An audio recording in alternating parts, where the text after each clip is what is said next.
हाँ स्टूडेंट्स, तो हम लोग सबसे पहले कुछ करंट अफेयर्स की बात करते हैं और फिर हम आएंगे ज्योग्राफी वाले, भूगोल वाले टॉपिक्स पर। तो आप लोग बताइए, सबसे पहले अगस्त मंथ का है, ठीक है ना?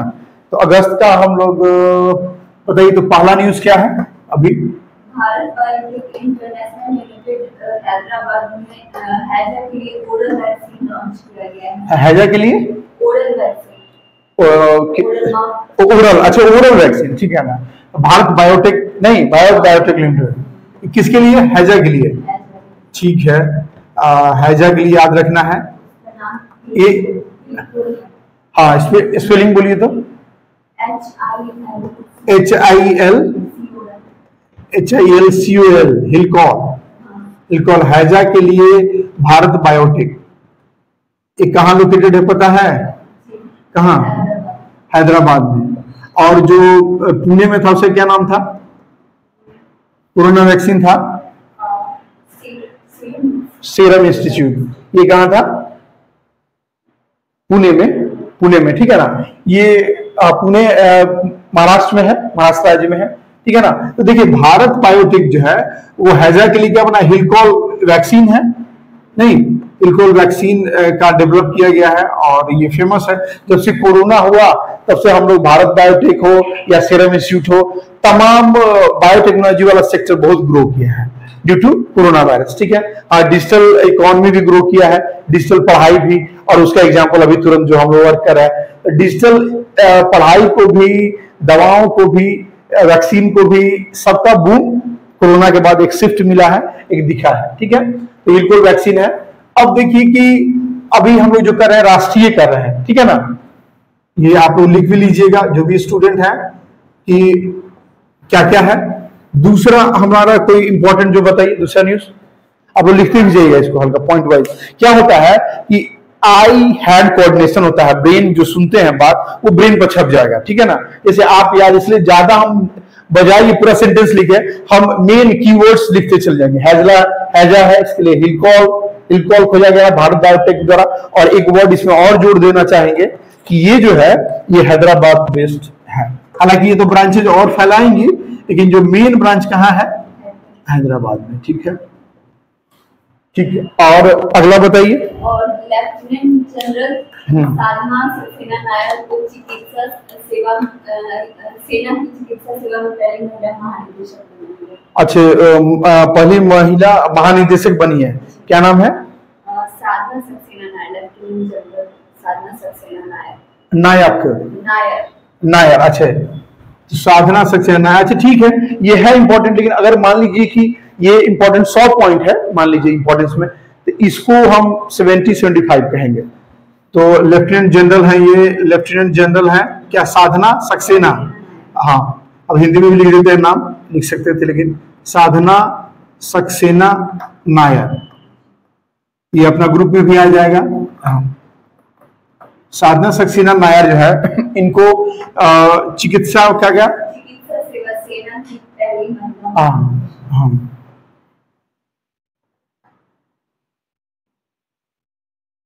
चिकित्सा सेवा क्षेत्र में सेना की ओर से पहली महिला महानिदेशक बनी है। पहली महिला, ये सब इंपॉर्टेंट पॉइंट है इसलिए लिखना पड़ रहा है। पहली महिला महानिदेशक,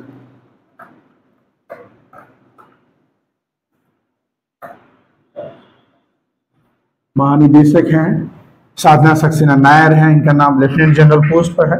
एक चिकित्सा सेवा है, इस सेना से है, ठीक है? लेफ्टिनेंट जनरल से ही लगभग क्लियर है कि ये सेना में ही होंगे। हाँ, अगला हम इसमें देखें। और लद्दाख में 5 नए जिलों का निर्माण किया। हाँ, ये बहुत इंपॉर्टेंट है और ये आप लोगों को अलर्ट रहना चाहिए कि लद्दाख में जो लद्दाख था यूनियन टेरिटरी, केंद्र शासित प्रदेश, ठीक है ना? तो लद्दाख में जो 5 नए जिले बनाने को प्रपोज किया गया है। और ये इसमें क्या क्या नाम भी है, लिखे हैं? हाँ बताइए। नुब्रा, शाम स्पेलिंग में लिखेंगे, शाम, ठीक है, कोई बात नहीं। दूसरा हम लोग इंग्लिश और हिंदी दोनों में लिख लेते हैं, SHAM शाम, हिंदी में शाम भी। चलिए अगला।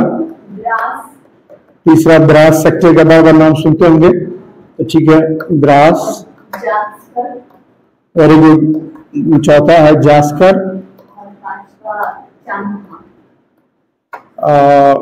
पांचवा क्या? चांगथांग। चांगथांग, चांगथांग, ठीक है। चांगथांग ऐसे तो सिंपल है, इसलिए इसको हिंदी में ही रहने दे रहे हैं। चांगथांग ये इंपॉर्टेंट इसलिए है नुब्रा, क्योंकि नुब्रा वैली जो है, हाँ, इसमें आप जो सियाचिन ग्लेशियर है अपना, जो कि वर्ल्ड का सबसे हाईएस्ट बैटल ग्राउंड है, कहा जाता है ना, इस संसार का सबसे ऊंचा बैटलफील्ड है कहाँ? सियाचिन ग्लेशियर। तो सियाचिन ग्लेशियर जो है नुब्रा वैली में, नुब्रा जो क्षेत्र है उसी में सियाचिन ग्लेशियर है, ठीक है ना। तो ये इसलिए ज्यादा इंपॉर्टेंट है इसको, यानी सबसे ऊपर वाले को, यहाँ जो सियाचिन क्षेत्र होगा उसको सबसे ऊपर वाले को नुब्रा कर दिया है, बना दिया है तोड़ के। उसके बाद सैम है, उसके बीच में सैम कर दिया हुआ। द्रास सेक्टर, द्रास और करगिल का नाम आप सुने होंगे, तो इधर है जम्मू, ये द्रास और करगिल, ये इस क्षेत्र में, ठीक है ना। द्रास और करगिल को ये बना दिया है, द्रास को बना दिया। जास्कर, जास्कर आपको जस्ट यहाँ पर आता है, जास्कर क्षेत्र यहाँ पर आता है, ठीक है ना। जास्कर इसको बना दिया है, ठीक।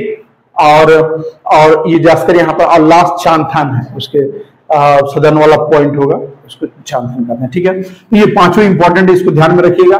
और ये नया ही नोटिफिकेशन आया है, ठीक, इसलिए। तो लद्दाख अभी तक केंद्र शासित प्रदेश ही रह जाने वाला है, उसके लिए जो विधानसभा का चुनाव नहीं हो रहा है। जम्मू कश्मीर के लिए, जो कि अभी केंद्र शासित प्रदेश कब बना था, इनको बोलने शिवानी बताइए, 5 अगस्त 2019 को, 5 अगस्त 2019 को। अब कहा जाता था मोदी गवर्नमेंट 5 अगस्त बहुत फेवरेट है, साल दर साल 2019 में कुछ 5 अगस्त को किया, फिर अगले साल 5 अगस्त 2019 को कुछ और, 2020 को कुछ और किया, फिर 5 अगस्त 2021 को कुछ और किया। तो एक डेट को मैंने इंपॉर्टेंट समझते हुए कुछ कुछ नया नया काम करते चल रहा है, ठीक है ना। ये सब हो गया, लद्दाख के लिए बना है, इस बात को ध्यान रखिएगा। हाँ, अगला आप बताइए। बायो इक्विटी मंडल का मंजूरी मिला है। बायो इक्विटी मतलब biotech for economy, environment and employment, ठीक है। तो इसके बारे में और कुछ बोला गया है? मतलब इसका उद्देश्य शोध नवाचार को बढ़ावा देकर पर्यावरण अनुकूल विकास करना है। तो इसमें ये कौन किया है, ये कौन ये अंडरटेक किया है, कोई मिनिस्ट्री है क्या, कौन है ये? मिनिस्ट्री का नाम नहीं पता है, अच्छा ठीक है। मतलब ये आप देखिए कि बायो E3 के लिए नहीं, तो हाँ बायोलॉजिकली E3 मतलब ठीक है। इसको एक काम करते हैं कि थोड़ा इंपॉर्टेंट देते हैं, लेकिन बस चूंकि इस तरह का सवाल आसानी से हाँ E3 में दे देगा कि कौन 4 में से कौन नहीं है, ऐसा कर सकता है, ठीक है। बायो E3 प्रमोशन के लिए ऐसा किया जा सकता है। बायो E3 के लिए भारत सरकार ने ना, भारत सरकार वही में कैबिनेट ही, तो कौन कौन है? ई में एम्प्लॉयमेंट, इकोनॉमी और इन्वायरमेंट, ठीक है। तो आइए देखते हैं, पहला है एम्प्लॉयमेंट के लिए इंग्लिश में लिख देते हैं, ठीक है ना। एम्प्लॉयमेंट, इकोनॉमी, एनवायरनमेंट और एनवायरनमेंट, हाँ कोई भी तीनों हम लेके चलते हैं, एम्प्लॉयमेंट, इकोनॉमी और तीसरा इन्वायरमेंट, ठीक है। तो अगर कहिएगा नॉर्मली इसको कैसे देखना है, तो सबसे पहले हम लोग ध्यान देंगे कि इन्वायरमेंट सही रहे, उसके साथ साथ हमारी इकोनॉमी भी सही रहे, और उसके साथ एम्प्लॉयमेंट ज्यादा से ज्यादा लोग को रोजगार मिले। तो इस तरह से हम लोग जाना चाहेंगे, ठीक है। ये तीनों को ध्यान में रखना है, इसका संरक्षण करते हुए, अर्थव्यवस्था मजबूत करते हुए ज्यादा से ज्यादा लोगों के बीच रोजगार आना चाहिए, ठीक है। अगला बताइए।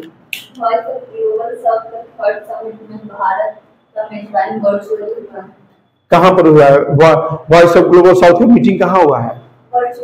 हाँ हाँ, कहाँ पर, मैंने कौन इसका, मैंने मुखिया कौन था? भारत ये था, 3rd मीटिंग हुआ है वॉइस ऑफ ग्लोबल साउथ, ठीक है। ये कब हुआ है, तारीख डेट भी दिया है?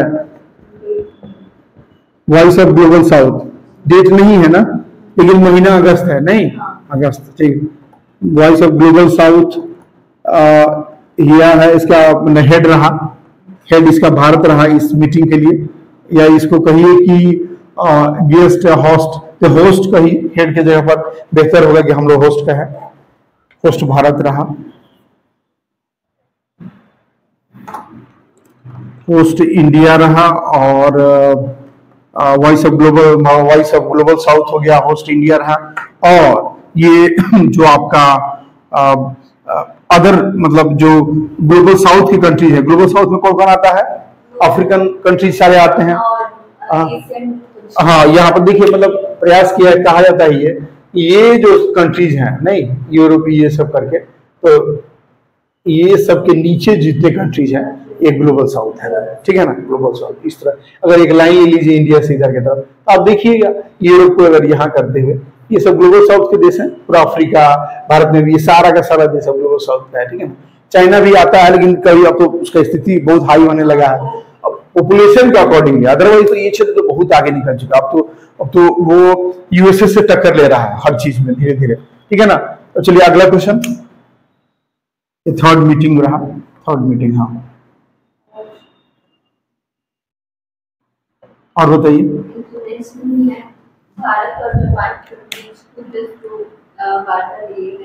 हुआ है, कितना तारीख नहीं लिखी, डेट? अच्छा ठीक है, प्रयास करना चाहिए। हाँ, ये हाल ही में लगता हुआ है, बहुत जल्दी ही, चूंकि अगस्त है तो लास्ट ही अगस्त में लगता हुआ है। सही है। अब बताइए, भारत और जापान के बीच 2+, भारत और किस किस देश में 2+2 वार्ता है? हाँ, 2+2 वार्ता किस किस देश के बीच में? यूएसए, एक तो भारत के साथ है, एक इंडिया प्लस, हम लोग अभी आते हैं बात करते हैं इंडिया प्लस। पहला है यूएसए है, दूसरा जापान है, गुड, वेरी गुड, रशिया है, ऑस्ट्रेलिया भी है ना? हाँ पक्का ना, ऑस्ट्रेलिया एक है, और इधर गल्फ कंट्री भी है कोई, और अरब यूएई से भी है कि नहीं? यूएई है। अच्छा ठीक है, इसको देखना पड़ेगा हम लोग को।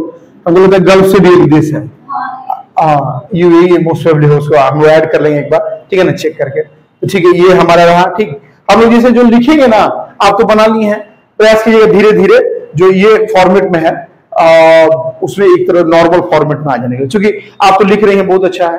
अब अगला जैसे आइएगा, आपके ब्रेन में सारा खबर आ रहा है, आप लोग को TGC जैसे हैदराबाद वैक्सीन खत्म, समाप्त हो गया। ये साधना सेक्शन है, चिकित्सा, ये लद्दाख में 5 फट पढ़ लिए, इसमें जो भूल रहे ज्यादा पढ़ लिए। सैम और चांदथान ज्यादा भूलने वाला है, बाकी तो फेमस है, जास्कर, द्रास, नुब्रा, कम भूलेंगे, नाम आएगा तो याद हो जाएगा, अरे हाँ जम्मू कश्मीर में पढ़ते थे कभी ना कभी, ठीक। या फिर ये तो ठीक, एक नॉर्मल जोड़ लेना है। कैसे? सबसे पहले हम लोग इन्वायरमेंट को ठीक रखेंगे, तब ना हमारा अर्थव्यवस्था ठीक होगा, और प्रयास करेंगे सबको रोजगार मिले। तो ये तीनों ही ध्यान में रहेगा एक लिंक के थ्रू, ठीक। ये वॉइस ऑफ ग्लोबल हम जान रहे हैं ऑलरेडी कि इंडिया हमेशा बात कर रहा है। और G20 में इंडिया किसको इंक्लूड कराया? जो दिल्ली में हुआ G20 का मीटिंग इस बार हुआ था, तो किसको इंडिया इंक्लूड कराया? बिल्कुल, अफ्रीकन यूनियन को। याद रखिएगा, ये क्वेश्चन आएगा भी। अभी UNGA का मतलब यूनाइटेड नेशन जनरल असेंबली का भी मीटिंग चल रहा है, अभी जस्ट ही मोदी जी भाषण दिए, सब देश का लीडर लोग दिया है, बेंजामिन नेतन्याहू इजराइल वाले भी दिए हैं भाषण। तो वो लोग मतलब इस बात से सब लोग अपना राष्ट्राध्यक्ष लोग बोलता है, नेपाल के प्रधानमंत्री बोले, सब लोग बोलता है कि अपना क्या कंसर्न, हम क्या चाहते हैं, देश दुनिया से हमारा क्या किसी चीज की चिंता है या क्या हम चाहते हैं, इस बात को ध्यान में रखता है, ठीक। तो इस तरह से ये चीज होता है। आगे आइए। 2024 की पहली छमाही में यूएसए भारत का सबसे बड़ा मतलब व्यापारिक साझेदार। 2024 की पहली छमाही में भारत यूएसए, ठीक है ना, ठीक है। तो ये बात ध्यान, ये तो इंपॉर्टेंट है। जो भारत है, जो इंडिया का, भारत का सबसे बड़ा साझेदार ना, इंडिया का लार्जेस्ट और सबसे बड़ा कहिए तो पार्टनर कहिए, ट्रेड पार्टनर नहीं, हाँ ट्रेड पार्टनर कौन हुआ है? हाँ, ट्रेड पार्टनर हो गया है आपका यूएसए हो गया है, चीन को पछाड़ते हुए। हाँ ठीक है, यूएसए हो गया है, चीन पीछे है, चीन, हाँ चीन पीछे, चीन पीछे, ध्यान में रखिए। सेकेंड ये इसलिए हो गया क्योंकि चीन हमेशा फर्स्ट रहता था, तो इसलिए इंपॉर्टेंट है, ठीक है। अब उसके आगे भी है, ये पूरा हो गया हमारा, ये राष्ट्रीय परिदृश्य पूरा हो चुका है, ठीक है। ये इंपॉर्टेंट चीज है, सारा का सारा इंपॉर्टेंट है, ध्यान में रखिएगा। आएगा आप इस तरह शॉर्ट फॉर्म में प्रयास कीजिएगा, लार्जेस्ट ट्रेड पार्टनर। हाँ, इंपॉर्टेंट किस लिए है ये लिख दीजिए कि 2024 फर्स्ट हाफ लिख सकती हैं, फर्स्ट हाफ बस क्लियर हो जाएगा। फर्स्ट हाफ मतलब आधा साल तक, हाँ जनवरी टू जून तो हो जाएगा, ठीक है ना। 2024 फर्स्ट हाफ में इस तरह का परिदृश्य है। यूएसए यहाँ करके 1 लगा दीजिएगा, क्लियर है। और हम इसको मिटाते हैं, ठीक है। अब अंतर्राष्ट्रीय परिदृश्य में पहला बताइए। अच्छा ये अंतर्राष्ट्रीय में आ गया है, तो कोई बात नहीं, इसको हम लोग जोड़ देते हैं। कोई हालांकि भारत से जुड़ा हुआ है लेकिन ये बाहर से जुड़ा हुआ है, इसलिए तो इसको हम लोग री नंबरिंग कर देते हैं, 1 और 2 कर देते हैं, ठीक है। और यहाँ पर हम लोग कह देते हैं कि ये अंतर्राष्ट्रीय है। मंथ तो वही है, अगस्त 2024 है अंतर्राष्ट्रीय 2024 अगस्त, ठीक। हम लोग ऊपर वाला हटाते हैं। और भी कोई है अंतर्राष्ट्रीय 2024 में? ओवर, ठीक है। तो अब हम लोग किसमें चले? हम बिहार का अगस्त 2024 का।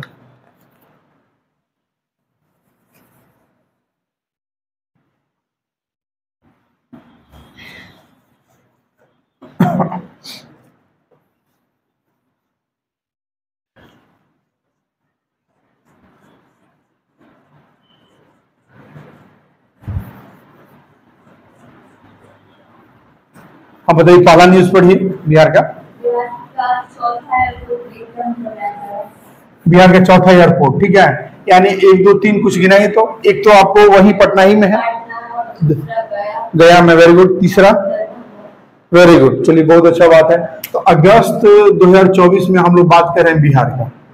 राष्ट्रीय अंतर्राष्ट्रीय में आज हम लोग का कुछ जो डिस्कस करना था हो गया है, और आगे हम ऐड करेंगे। लेकिन पहला है कि बिहार का जो अपना बिहार का 4th या चौथा लिख दीजिए, चौथा एयरपोर्ट, ठीक है ना। तो एयरपोर्ट, हवाई अड्डा कौन कहाँ हो रहा है? बिहटा में, बहुत इंपॉर्टेंट है।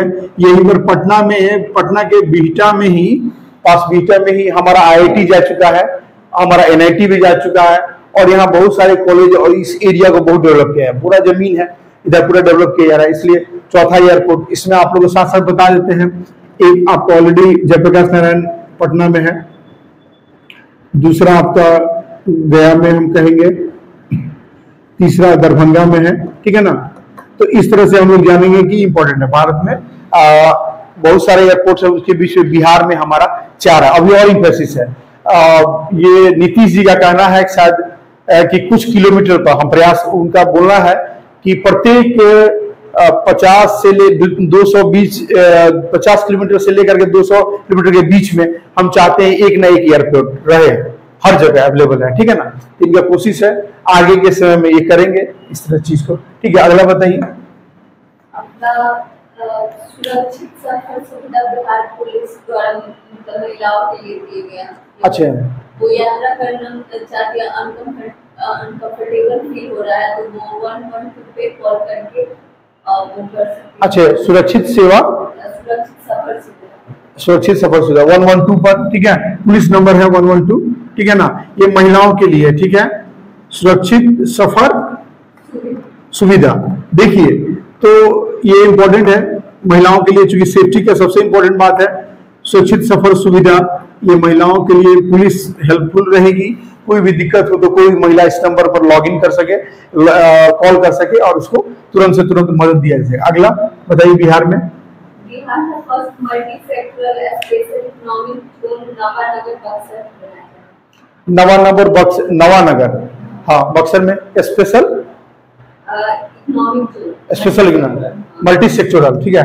अब देखिए नवानगर, आप लोग सबसे पहले ध्यान में रखना होगा, नवानगर कहाँ का है? बक्सर का। ये बहुत इंपॉर्टेंट ध्यान में रखना है। अब हम लोग बात करेंगे स्पेशल इकोनॉमिक जोन क्या होता है। स्पेशल इकोनॉमिक जोन वो क्षेत्र होता है जो कि हम निर्यात बढ़ाने के लिए क्रिएट करते हैं, ठीक है। जैसे भी कोई पोर्ट है, उसके आसपास के एरिया को हम लोग स्पेशल इकोनॉमिक जोन के रूप में डेवलप करते हैं। जैसे मुंबई पोर्ट है, आपको गुजरात में कांडला पोर्ट है, या इधर विशाखापट्टनम का पोर्ट है, या उधर कोलकाता हल्दिया का पोर्ट है, सब जगह आसपास के एरिया को स्पेशल इकोनॉमिक जोन के रूप में करते हैं। फिर अब बिहार चूंकि तटीय भाग तो नहीं है, तो यहाँ पर बाबू हम एक नवानगर एक जगह है बक्सर में, ये जलीय मार्ग से ऐसा किया जाएगा। या रोड मार्ग से भी, दोनों से जोड़ा जाएगा, या रेल मार्ग से भी जोड़ करके ये स्पेशल इकोनॉमिक जोन यहाँ किया जाएगा और ये इसको डेवलप किया जा रहा है। कुछ इसमें और भी कुछ बात है कि यहीं तक, ठीक है। स्पेशल इकोनॉमिक जोन बिहार का नवानगर बक्सर में डेवलप हो रहा है। आगे बोलिए। टेक्नोलॉजी सेंटर बिहार मतलब गया में बनाया जा रहा है। हाँ, MSME टेक्नोलॉजी सेंटर ना। अब देखिए बहुत इंपॉर्टेंट है ये जो है, न्यूज अभी आया था जस्ट अगस्त में ही, अभी तो सितंबर हमारा समाप्त होने वाला है, लेकिन कुछ दिन पहले है कि MSME का है ये टेक्नोलॉजी सेंटर। मतलब कि ये चाहती है सरकार कि वहाँ छोटे छोटे व्यापारी बहुत हैं, बहुत बढ़िया बढ़िया, चूंकि मेरा जाना भी है वहाँ, तो MSME टेक्नोलॉजी सेंटर चूंकि वहां पर छोटे छोटे दुकान में करोड़ों अरबों की बिक्री होती है, तो बहुत मतलब मार्केट बहुत फ्यूचर बहुत अच्छा है वहां का, इसलिए MSME टेक्नोलॉजी सेंटर ये हो रहा है कहाँ, गया में। ये इंपॉर्टेंट है, इसको ध्यान में रखिएगा। छोटे व्यापारियों को, MSME मतलब माइक्रो स्मॉल मीडियम नहीं, माइक्रो एकदम अति सूक्ष्म, ये स्मॉल छोटा, लघु और मध्यम, ठीक है ना, सूक्ष्म, लघु और मध्यम, तीन कैटेगरी के, तीन तरह के व्यापारियों को प्रोत्साहन देने के लिए, आगे बढ़ाने के लिए गया में, बिहार के गया में इस तरह का सेंटर खोला जा रहा है। ये इंपॉर्टेंट चीज है। अगला,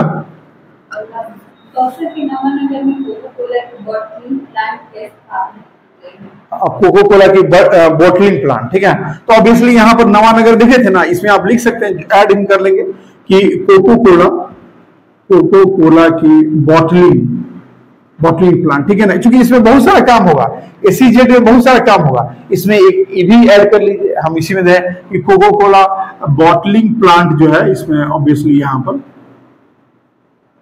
ठीक है, इसमें एक जोड़ लीजिए कि हाँ, इसको रादर की अलग पॉइंट करें, इसमें ध्यान रखिएगा कि SEZ के तहत और भी इसमें बहुत सारे चीज होंगे। हाँ, अगला आइए। हाँ, जुलाई, अब हम लोग जुलाई में कुछ बात करते हैं, ठीक। तो जुलाई में आपके पास तीनों न्यूज है, अंतरराष्ट्रीय, राष्ट्रीय, बिहार का की कोई एक दो है। मैंने क्या राष्ट्रीय कौन कौन है, तीनों है, तो ठीक है, ऐसा करते हैं कि आइए हम लोग पहले बिहार सेगमेंट पहले बोल दिए, जुलाई का एक मिनट रुकिए। हाँ,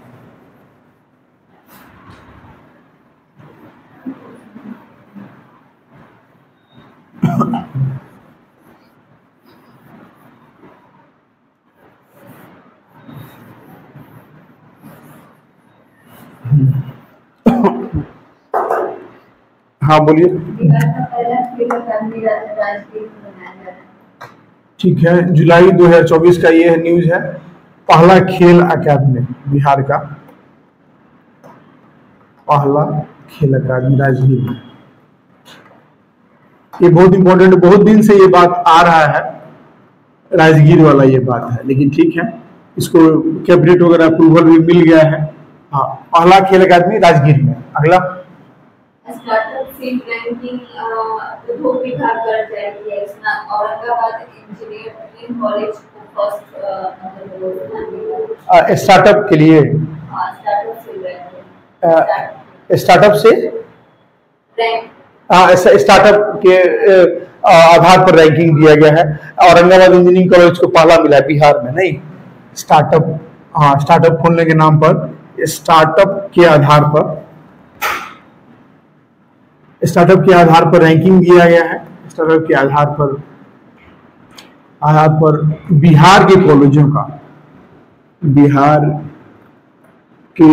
का रैंकिंग हुआ है, कॉलेज का रैंकिंग हुआ है, रैंकिंग, और इसमें जो है, इस रैंकिंग में फर्स्ट आया है कौन? हाँ, इसमें फर्स्ट रैंक आया है, प्रथम आया है औरंगाबाद इंजीनियरिंग कॉलेज। ये इंपॉर्टेंट है, बिहार की तरफ से अगर पूछा जाएगा तो ये महत्वपूर्ण चीज है, ये पूछा जा सकता है। औरंगाबाद इंजीनियरिंग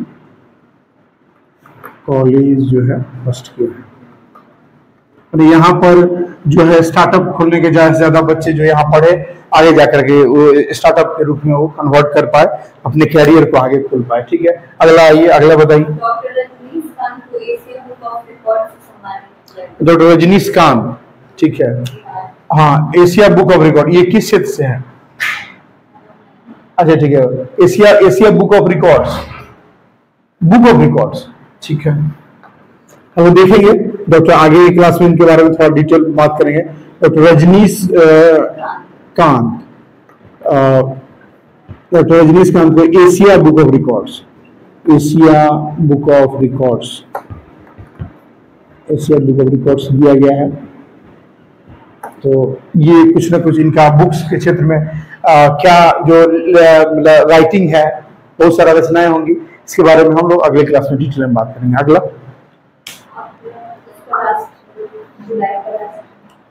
हाँ जुलाई का राष्ट्रीय बताना चाह रहे हैं, ठीक है। तो ये तो बिहार का जुलाई का हो गया, बिहार का। अब हम लोग बात करते हैं कि राष्ट्रीय में क्या क्या है, बताइए।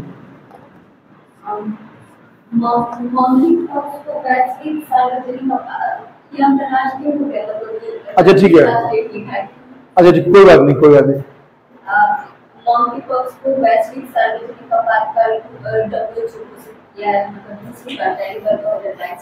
अच्छा ठीक है, मॉन्की पॉक्स को, ठीक है ना, इसको हम लोग अंतरराष्ट्रीय में ले ले, अंतरराष्ट्रीय, ठीक है।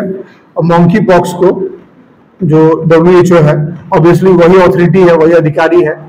मॉन्की पॉक्स को 2022 में पहली बार घोषित किया गया था अंतरराष्ट्रीय आपदा के, क्या किस रूप में अंतरराष्ट्रीय, हाँ अंतरराष्ट्रीय वैश्विक सार्वजनिक, हाँ वैश्विक सार्वजनिक आपातकाल, वैश्विक सार्वजनिक आपातकाल के रूप में हुआ था। और अब इसको 2024 में फिर पुनः किया गया, नहीं इसको दूसरी बार किया गया, ठीक है। मॉन्की पॉक्स हम लोग जान रहे हैं कि भारत के केरल राज्य में इसका मिला है, प्रूफ मिला है, कुछ लोग इन्फेक्टेड हैं जो बाहर से गए हैं, इसलिए इस बात को हम लोग ध्यान में रखना। आगे दुनिया का पहला वॉइस असिस्टेंट मोशी, हाँ दुनिया का पहला वॉइस असिस्टेंट मोशी का मतलब ये विकसित किया है क्यूकाई, फ्रांस का एक कंपनी है, AI कंपनी, क्यूकाई विकसित किया है, उसको चैटबॉट है, बिना इंटरनेट के भी चलाते हैं। हाँ ये कौन कहाँ का है, फ्रांस का है। इसका खासियत क्या है कि ये इंटरनेट नहीं हो तो भी ना ले जवाब देगा। हाँ इसका नाम क्या है, चैटबॉट, ठीक है। चैटबॉट का फ्रांस के एक चैटबॉट डेवलप हुआ है, चैटबॉट जिसका नाम है, स्पेलिंग बोलिएगा, MOSHI, मोशी, ठीक है। मोशी क्या है, जो कि बिना इंटरनेट के ये आपसे चैट कर पाएगा, ठीक है ना, क्योंकि इसमें ऑलरेडी इसका डेटाबेस ऑलरेडी स्टोर रहता होगा इसके अंदर, इसलिए मोशी का बिना इंटरनेट के काम करेगा, चैटिंग, बिना इंटरनेट के चैटिंग, ठीक है, बिना इंटरनेट के चैटिंग, ठीक है। अगला, और राष्ट्रीय बात करते हैं, हम बताइए। इंदिरा गांधी इंटरनेशनल एयरपोर्ट को देश का पहला जीरो कार्बन करने वाला airport, Indira Gandhi international airport को पहला क्या किया गया है, पहला जीरो कार्बन उत्सर्जन वाला। अच्छा, पहला जीरो कार्बन उत्सर्जन। बहुत सारा वहां सौर ऊर्जा प्लेट लगा होगा और तरह तरह का मतलब रिन्यूएबल फीचर्स लगा होगा। पहला जीरो कार्बन इमिशन या उत्सर्जन वाला ये एयरपोर्ट कहाँ का, विश्व का कि भारत का ये, ठीक है ना। पहला जीरो कार्बन उत्सर्जन एयरपोर्ट भारत का ये बना है, ठीक है। आपके ये कौन है, इंदिरा गांधी एयरपोर्ट, इंदिरा गांधी एयरपोर्ट, ठीक है। आगे बताइए। 1 जुलाई को 3 नया आपराधिक कानून लागू किया गया। भारत आरटीसी का नाम बदलकर भारत न्याय संहिता। अब देखो एक एक करके लिखना, तो बहुत इंपॉर्टेंट बात है ये कि क्या किया गया है कि 1 जुलाई 2024 को बहुत इंपॉर्टेंट कार्य हुआ है कि जितने पुराने 3 इंपॉर्टेंट कानून थे जो कि हमारे भारत जिन पर चलता है, इन 3 कानूनों को अलग अलग कानूनों को बदल के अलग अलग नाम रखा गया है। तो आइए इन तीनों कानूनों को हम लोग समझते हैं और जानते हैं। तो इसमें पहला जो है, यहाँ पर हम लोग बात कर रहे हैं IPC, इंडियन पिनल कोड, इसको नाम बदल के क्या लिखा गया बाबू, इसका नाम है भारतीय न्याय संहिता। अब बात समझिए, थोड़ा सा हम एक बार बता देते हैं कि यहाँ पर इसको अगर लिखिएगा तो इंडियन पीनल, पीनल में दंड देना होता है, इन्हें कोड में संहिता होता है, कोड में संहिता, इनमें दंड की जगह न्याय हो गया है। और ये इंपॉर्टेंट बदलाव है इंडियन का, इंडियन और जो मेन बदलाव है यहाँ किया गया, पीनल माने दंड देने का, और यहाँ पर दंड देना मुख्य टारगेट नहीं है हमारा। क्या मुख्य टारगेट क्या है? न्याय, न्याय देना, लोग सब न्याय हो, कैसे हम क्या किस तरह से न्यायिक व्यवस्था हमारा आ पाए। दूसरा हमारा समझ, दूसरा क्या है? इंडियन सीआरपीसी को भारतीय नागरिक सुरक्षा संहिता। अब एक मिनट रुकिए बस यहीं पर। सीआरपीसी को हम इसका भी बारे में बात करेंगे। सीआरपीसी को भारतीय नागरिक सुरक्षा संहिता, भारतीय नागरिक, ये इंपॉर्टेंट है सर। भारतीय नागरिक का क्या है भाई? तो सुरक्षा संहिता है। अब देखिए इसको भी थोड़ा हम लोग देखते हैं ये क्या था और क्या हुआ है। अब देखिए कि अगर सीआरपीसी का बात कीजिएगा तो सीआरपीसी को जो हम लोग कहते हैं सीआरपीसी को कहते हैं criminal procedure, criminal procedure code, ठीक है ना, क्रिमिनल प्रोसीड्योर कोड। मतलब भारतीय ये जो क्रिमिनल है, मतलब कौन क्रिमिनल, मतलब अपराधी, जो भी आपराधिक प्रक्रिया संहिता को, ठीक है ना, आपराधिक प्रक्रिया संहिता को हम लोग क्या बदल के कर दे रहे हैं? भारतीय नागरिक सुरक्षा, आपराधिक प्रक्रिया को बदल के हम लोग नागरिक सुरक्षा से जोड़ दिए, ठीक है ना। और यहाँ भारतीय न्याय से जोड़ दिया गया है, जो दंड का बात था, इस बात पर ध्यान देना है। और तीसरा जो है हमारा क्या है? इंडियन एविडेंस एक्ट को,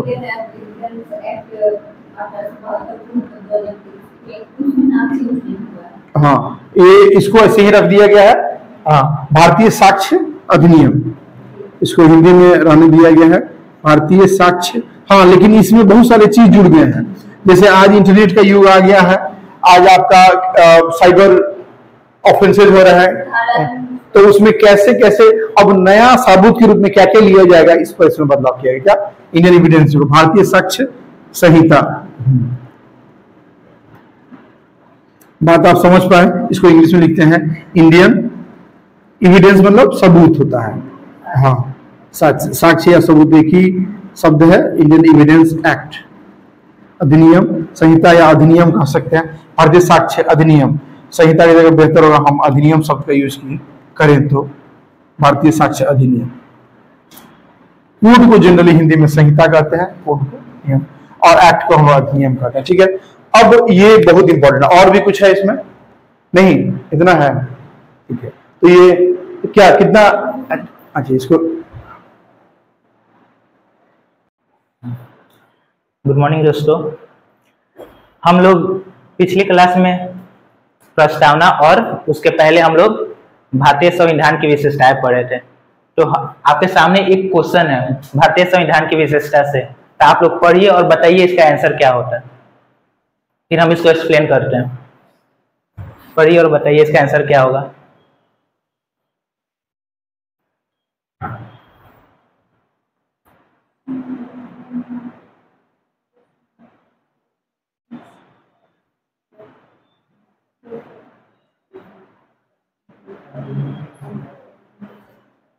देखिए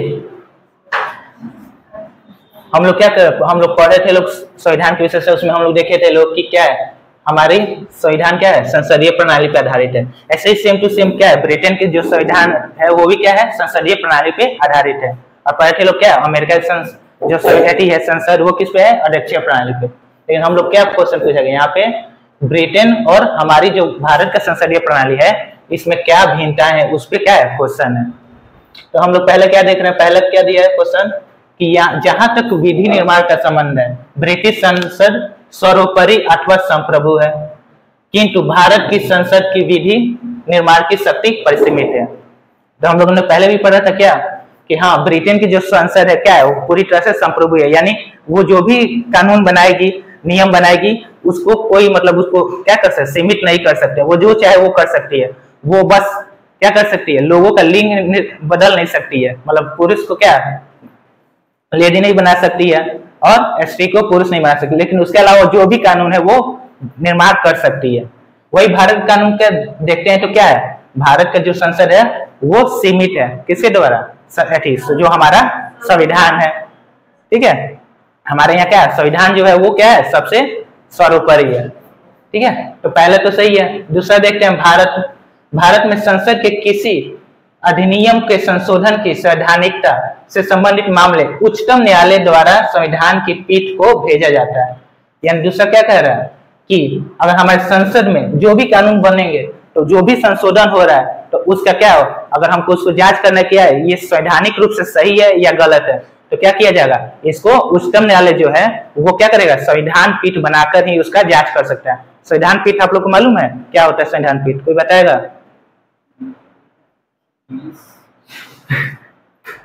तो संविधान पीठ से मतलब है कम से कम 5 जज क्या हो कि बेंच हो। 5 जज की बेंच जो होती है या उससे बड़ी जो बेंच होती है उसको हम लोग क्या कहते हैं, संविधान पीठ कहते हैं। तो ये भी क्या है, सही है, ठीक है। अब तो इसमें हम लोग क्या होगा, दोनों सही है, 1 और 2, इसका आंसर क्या होगा, सी होगा। उसी तरह से हम क्या करें, दूसरा क्वेश्चन भी है, तो नेक्स्ट क्वेश्चन देखिए। नेक्स्ट क्वेश्चन हम बोल रहे हैं, ठीक है, अब लिखने में टाइम लगेगा, तो आप लोग को बताना है कि क्या ये सही है कि गलत है। देखिए क्वेश्चन क्या है, भारतीय राज्य व्यवस्था में निम्नलिखित में से कौन सी अनिवार्य विशेषता है जो यह दर्शाती है कि उसका स्वरूप संघीय है। ऑप्शन ए है न्यायपालिका की स्वतंत्रता सुरक्षित है, ठीक है। सेकेंड क्या है, संघ की विधायिका और संगठन इकाई के निर्वाचन प्रतिनिधि होते हैं। एंड थर्ड क्या है, केंद्रीय मंत्रिमंडल में क्षेत्रीय पार्टी के निर्वाचन प्रतिनिधि हो सकते हैं। एंड चौथा क्या है, मूल अधिकार न्यायालयों द्वारा परिवर्तनीय है। तो इसका आंसर क्या होगा, संघीय स्वरूप कौन दिखा रहा है, न्यायपालिका की स्वतंत्रता सुरक्षित है, ये क्या है, ये संघीय स्वरूप दिखा रहा है। फिर नेक्स्ट क्वेश्चन ये बताइए आप लोग क्या होगा, लिख दें क्वेश्चन। हाँ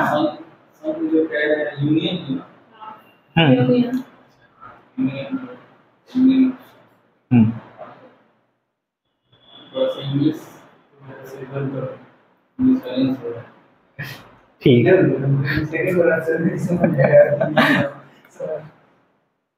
चलिए ये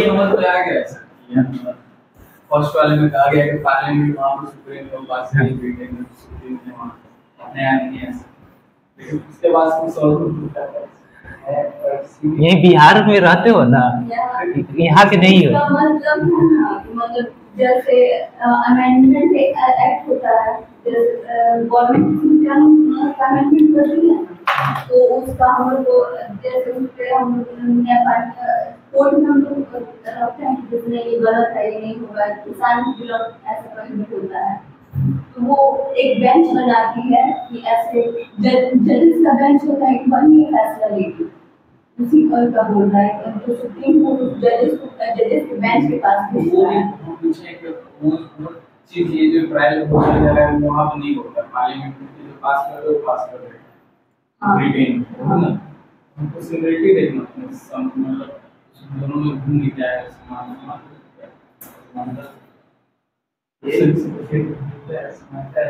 इंग्लिश में नहीं जाए दे देते हैं हम फॉर्म में ले लेते हैं।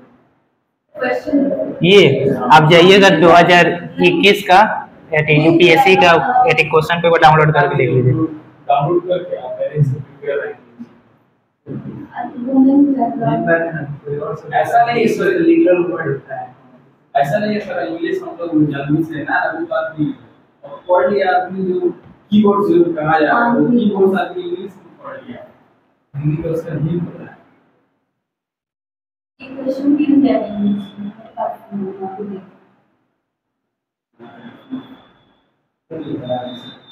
सर बना उसमें नदिस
चलिए पढ़िए इसको, इसका आंसर बताइए क्या होगा।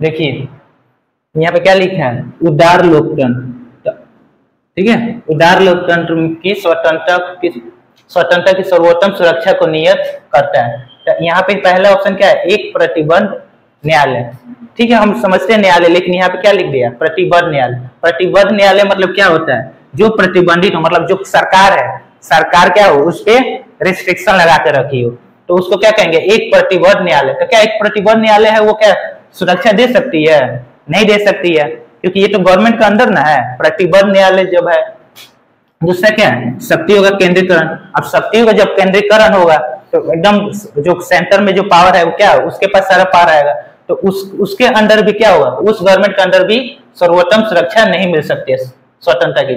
फिर देखते हैं निर्वाचित सरकार, ठीक है, निर्वाचित सरकार है, हम क्या कर रहे हैं, सरकार को क्या कर रहे हैं, चुन कर ला रहे हैं, लेकिन जरूरी नहीं है कि जो हम लोग सरकार चुन रहे हैं वो हमारी स्वतंत्रता की सुरक्षा ही करेगा, ठीक है। जैसे हम एग्जांपल देख सकते हैं, इंदिरा गांधी क्या की थी, आपातकाल लगाकर क्या की थी, स्वतंत्रता को खत्म कर दी थी। तो जरूरी थोड़ी है कि हम लोग जो निर्वाचित सरकार हो क्या हो, वो स्वतंत्रता की सुरक्षा करे। लास्ट ऑप्शन क्या होगा, इसका आंसर डी होगा, शक्तियों का पृथक्करण, ठीक है। जब शक्तियों का पृथक्करण रहेगा तभी हम लोग को क्या होगा, स्वतंत्रता की सुरक्षा होगा। अगर यहाँ पे क्या है, प्रतिबंध न्यायालय की जगह स्वतंत्र न्यायालय हो जाता है तो आंसर इसका ये होता, ठीक है। समझ में आया, इसमें कोई डाउट? अच्छा, हम आप लोग को बोले थे प्रीएम्बल से पढ़ के आने के लिए कुछ क्वेश्चन पूछने के लिए,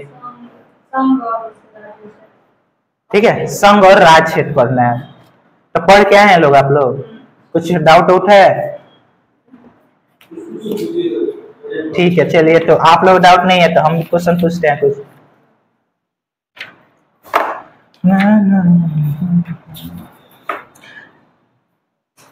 ठीक है,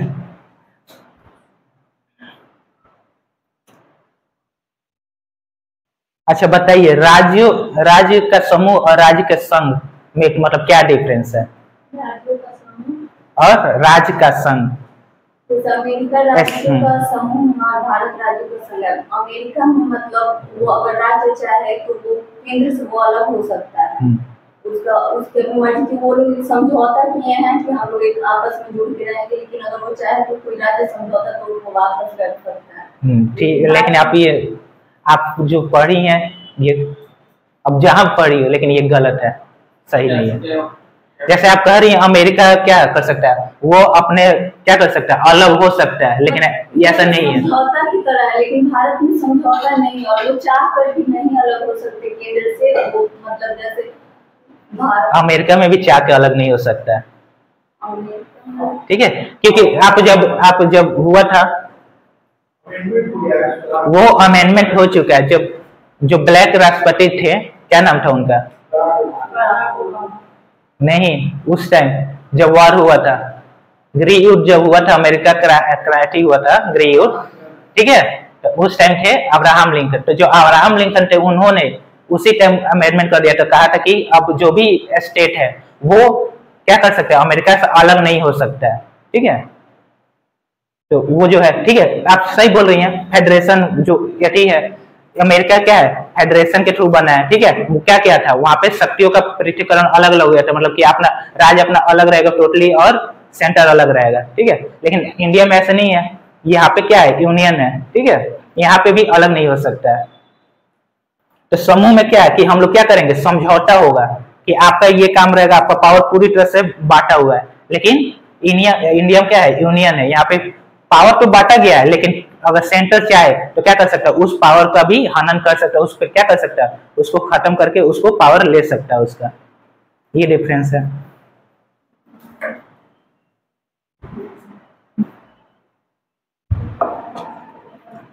अच्छा, हमारी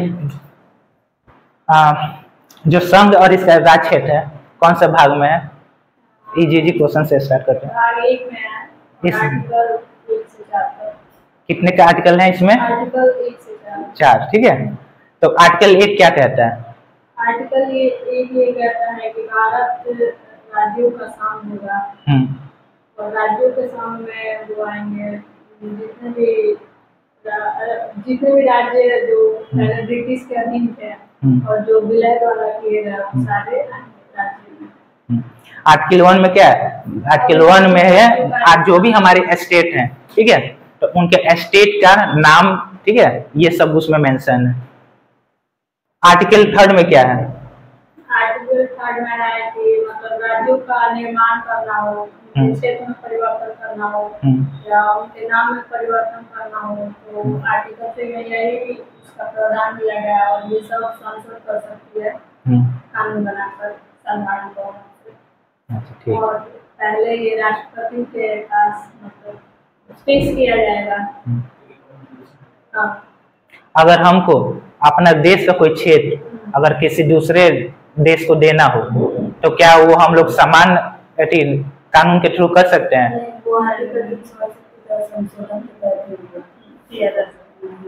लेकिन अगर हमको कोई सीमा विवाद है, ठीक है, उसका हमको क्या करना है, निर्धारण करना है, तब क्या हमको उसके लिए भी आर्टिकल 368 का यूज करना पड़ेगा? अगर बाहरी देश से तो फिर तो करना पड़ेगा और अपने देश के अंदर तो फिर नहीं करना पड़ेगा, उसमें कानून करना पड़ेगा। ठीक है, देखिए आज हम बता देते हैं एक बार, ठीक है, रिवीजन हो जाएगा। आर्टिकल 1 में क्या है, इसमें बोला गया कि क्या है, भारत राज्यों का संघ होगा, ठीक है, और इसमें जितने भी हमारे स्टेट्स हैं, यूनियन टेरिटरी हैं, उनके क्या है नाम और उसका जो भी बना मतलब वो सब दिया गया, ठीक है। और सेकेंड में क्या है, तो जो भी हम लोग क्या करेंगे, किसी दूसरे क्षेत्र अधिकरण करेंगे या लेंगे, ठीक है, तो उसका बारे में किस में बताया गया, आर्टिकल 2 में। आर्टिकल 3 में क्या है कि हम लोग जितने भी स्टेट हैं उसका क्या कर सकते हैं, नाम बदलना हुआ या उनका क्षेत्र में परिवर्तन करना हुआ, ठीक है, 2 राज्यों को मिलाकर उसको क्या करना, एक करना, चाहे उनका क्या करना, उनको बढ़ाना या छोटा करना, ये सब किस में है, आर्टिकल 3 में है। आर्टिकल 4 में क्या कहा गया, आर्टिकल 4 में कहा गया कि ये जो भी बदलाव किया जाएगा आर्टिकल 2 और 3 के थ्रू, ठीक है, तो ये क्या होगा, ये संविधान संशोधन नहीं माना जाएगा, ठीक है। ये किसमें कहा गया, आर्टिकल 4 में। तो यही है। और इसमें हम लोग को क्या पढ़ना है, इसमें पढ़ना है कि कौन से स्टेट कब बना, इसके बारे में पढ़ना है, घर आयोग, फिर जेवीपी आयोग और फजल अली आयोग के बारे में पढ़ना है, ठीक है। तो थोड़ा जान लेते हैं। तो धर आयोग कोई बताएगा क्या था धर आयोग?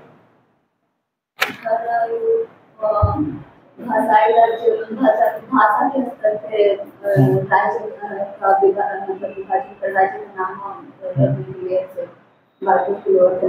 बोला कि ऐसे नहीं हो सकता, भाषा के आधार पर हम लोग राज्य को अस्वीकार करते हैं। और जे समिति में भी यही किया गया था कि एक भाषा और एक राज्य हो, इसको भी नहीं माना गया, इसको भी चेंज कर दिया गया। बोले थे कि अब भाषा के आधार पर राज्यों का विभाजन हो सकता है कि एक राज्य एक भाषा, ऐसा नहीं हो सकता, इसके मतलब संप्रभुता ये सब देखते हैं।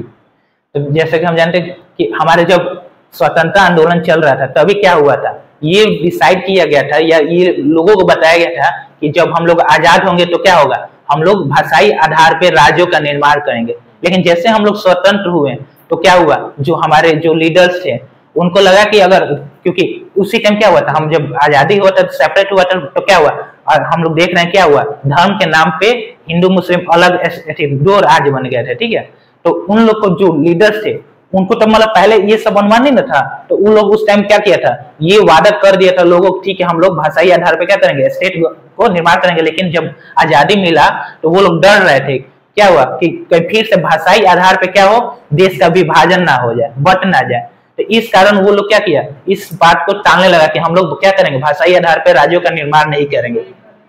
लेकिन हम लोग क्या देखते हैं कि लेकिन जब स्वतंत्र हो गए तो क्या हुआ, लोग क्या करने, डिमांड करने लगे कि क्या हो, भाषा के आधार पे क्या हो, राज्यों का निर्माण हो। उसके लिए क्या हुआ, एक हमारे नेता थे पटलू श्री रामलू क्या थे, एक नेता थे आंध्र प्रदेश के। वो क्या करने लगे, वो डिमांड करने, नहीं हमको क्या चाहिए, हमको भाषा के आधार पे अपना अलग स्टेट चाहिए। तो इसी के लिए क्या किया गया, सबसे पहले एसके धर समिति का निर्माण किया गया। ठीक है, कि हम लोग क्या भाषा के आधार पे हम लोग स्टेट का निर्माण कर सकते हैं कि नहीं। तो जो एसके धर कमेटी थी वो क्या किया, वो अपना की 1947 में गठन हुआ, वो अपना जांच पड़ताल की और क्या की, जब वो रिपोर्ट अपना सबमिट की तो वो बोली कि नहीं हम लोग क्या कर सकते हैं, भाषा के आधार पर राज्यों का निर्माण नहीं कर सकते। तो इस जो रिपोर्ट था इसके लिए इसका क्या किया गया, विरोध किया गया। इसके मतलब विरोध में क्या किया गया, और आंदोलन उग्र होने लगा। तो फिर क्या किया गया, फिर जेबीपी कमेटी बनाई जिसमें जवाहरलाल नेहरू, वी से वल्लभ भाई पटेल, ठीक है, ये लोग जो पटेल, वी सीतारमन, ये लोग क्या किए, ये कमेटी बनाए, मतलब जो बड़े लीडर थे। ये लोग क्या किया, मतलब ये कमेटी बनाए लोग कि हम लोगों को क्या करें, जो आक्रोश है उसको शांत करें।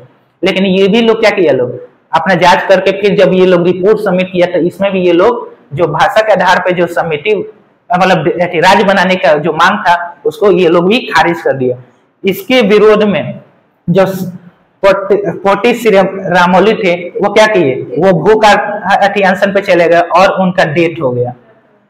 ठीक है, तो अब क्या हुआ, अब जो आंदोलन जो चल रहे थे वो क्या हो गए, अब आउट ऑफ कंट्रोल हो गए। तो अब उसको देखते हुए क्या किया गया, फिर से फजल अली आयोग बनाया गया। ठीक है, तो फजल अली आयोग जो है वो क्या हुआ, उसने इस भाषाई आधार पर राज्यों का निर्माण को तो मान लिया, लेकिन उसने ये शर्त रखी कि ठीक है भाषा के आधार पर आप राज्य बना सकते हैं, लेकिन उस मतलब राज्य में के लिए वो भाषा केवल क्या कर ऐसी नहीं हो जाए कंपल्सरी। हम मान लीजिए जैसे कि आंध्र प्रदेश बन गया, ठीक है, तो तेलुगु भाषा के आधार पे, लेकिन वो कहा कि तेलुगु भाषा ही केवल वहां के नहीं रहेगा, वहां पे क्या बाकी और भाषा भी क्या कर मान्य रहेंगे, यानी ठीक है, समझ में आया।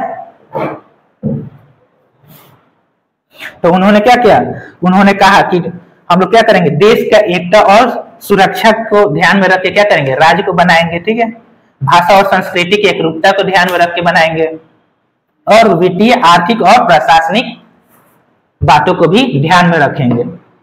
इतना समझ में आया। अब फिर देखते हैं कि क्या हुआ, पहला भाषा के आधार पे राज्य का गठन हुआ आंध्र प्रदेश। ठीक है,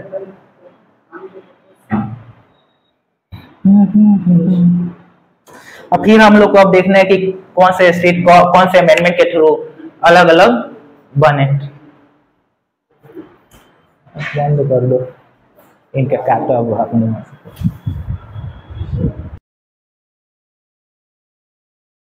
स्टूडेंट्स, हम लोग कल यहाँ कुछ बात किए थे हिमाचल और उत्तराखंड हिमालय के बारे में। जैसे इसको ब्रीफ करते हुए हल्का सा कुछ क्वेश्चन भी पूछ लेंगे आप लोग से। पहला है कि हम बताए थे एमसीटी और एमबीएफ, इसको हम जब हिमालय का थोड़ा डिस्क्रिप्शन करेंगे, क्योंकि 5 लेयर में बताना पड़ेगा और ये टाइम थोड़ा सा लेगा, इसलिए हम ज्यादा डिटेल नहीं किए थे, इनका हल्का सा एक्सटेंशन कर दिए थे, इनको विस्तार कर दिए थे। क्या कहते हैं, मेन सेंट्रल थ्रस्ट एमसीटी कहेंगे और एमबीएफ क्या कहेंगे, मेन बॉडी फॉर्म। ठीक है ना, इसके बीच में स्थित है ये कौन, हिमाचल और उत्तराखंड हिमालय। ठीक है, अब हम एक बात महत्वपूर्ण बात जो जाने थे वो ये चीज था कि जो हिमाचल में है ये धौलाधर श्रेणी या क्रम मुख्य है हिमाचल में, और आगे की तरफ जो बढ़ेंगे उत्तराखंड में आप आइएगा मसूरी और कुमायूं। ठीक है, ये कल हम बात किए थे कि मसूरी जो है वो पश्चिमी भाग में आ जाएगा और उत्तराखंड के पश्चिमी भाग में ये ऐसे यहाँ है। उत्तराखंड के पश्चिमी भाग में ये मसूरी क्रम आ जाएगा और पूर्वी भाग में आ जाएगा कौन सा, कुमायूं, ठीक है ना, कुमायूं क्रम आ जाएगा। इससे क्लियर हो गया। ये हिमाचल में हम धौलाधर मुख्य रूप से रहेगा, ठीक है ना। पीर पंजाल का विस्तार यहाँ से यहाँ तक है, इसमें भी कुछ क्षेत्र तक जाता है, तो हम क्लियर है। पीर पंजाल मुख्यतः हम लोग बात किए थे कश्मीर हिमालय में, ठीक है। अब ये चीज तो हो गया हमारा। आगे बढ़ते हैं। उत्तर भारत के अधिकांश जो हिल स्टेशन है इसमें है, ये शिमला, नैनीताल, रानीखेत, मसूरी, कसौली, बहुत सारा हो सकता है। यहाँ पर कसौली भी एक मुख्य है और इस तरह से बहुत सारे, ठीक है। अब विजुअल है या इसको शिफ्ट कर दें थोड़ा। अगला हम आते हैं और महत्वपूर्ण इसमें है कि दून। हम बात किए थे कि दून और दुआर का, देखिए दून का हम बात किए थे कि जब भी कोई पर्वत से दूसरे पर्वत की तरफ संक्रमण होता है, मतलब ट्रांजिशन होता है, तो बीच में जो थोड़ा नीचे भाग है वहां पर फिर भी उसका कुछ ऊंचाई रहता है, ठंडापन वहां रहता है, तो ये रहने के लिए बढ़िया जगह है। थोड़ा सा प्लेन रहेगा, हल्का कुछ ही दूर में समतल टाइप का रहेगा और यहाँ पर दून फॉर्मेशन होगा, जैसे देहरादून और इस तरह के और भी समतल वाले प्लेस हैं जो ठंडक वाले भरे हैं और रहने के लिए बेस्ट है, ठीक है। तो इस तरह से हम लोग उनको दून कहेंगे। ये हम हिमाचल और उत्तराखंड हिमालय के अंतर्गत ये जो स्थलाकृतियां हैं उनको पढ़े, यानी फिजियोग्राफिक स्ट्रक्चर्स जो है उनके बारे में बात करें, ठीक है ना। अगला है दुआर। दुआर जो है बताए थे कि पर्वतों से जब आप आते हैं समतल मैदान में, उसके जस्ट पहले यानी इनके बीच में ठीक वही बात हुआ जो यहाँ संक्रमण जोन है, यानी कि ट्रांजिटरी बेल्ट है, ठीक है ना। इसमें हम देखेंगे कि कुछ समतल टाइप के हल्का उबड़ खाबड़, मतलब बोल्डर, बड़े बड़े रोडे टाइप की चीज भी इसमें रहते हैं आसपास में और इनसे होकर के नदियां निकलती है। मुख्य रूप से अपने भारत में दुआर का जो निर्माण है, दुआर का फॉर्मेशन जो है वो जो है आपका यहाँ पर सिक्किम का ये जो बेल्ट है, सिक्किम से नीचे जो नदी निकलती है तीस्ता नदी, यहाँ पर दुआर का फॉर्मेशन होता है, ठीक है ना। और दुआर का मुख्य द्वार कौन सा है, अलीपुर द्वार है, ठीक है ना। अलीपुर द्वार से तीस्ता नदी होते हुए आकर के गंगा यमुना में मिलते हुए बंगाल की खाड़ी में चली जाती है, ठीक है ना। तो स्टूडेंट्स ये क्लियर हुआ है। लास्ट में हम लोग बात किए थे कि जिस तरह से मुर्ग, ठीक है ना, मुर्ग क्या था या मर्ग कर दें, सोनमर्ग, गुलमर्ग जो हम लोग बात करते हैं, तो मर्ग जो घास के मैदान या पहाड़ी ऊंचे भागों में, कश्मीर हिमालय में या ढलानों पर जो रहते हैं, ग्रासलैंड है यानी घास के मैदान है, उनको मर्ग कहते हैं। जैसे सोनमर्ग, गुलमर्ग, इस तरह के अन्य हैं।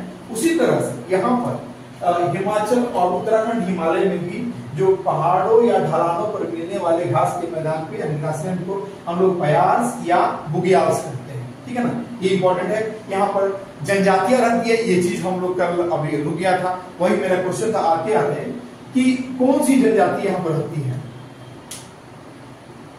क्या आप बता सकेंगे?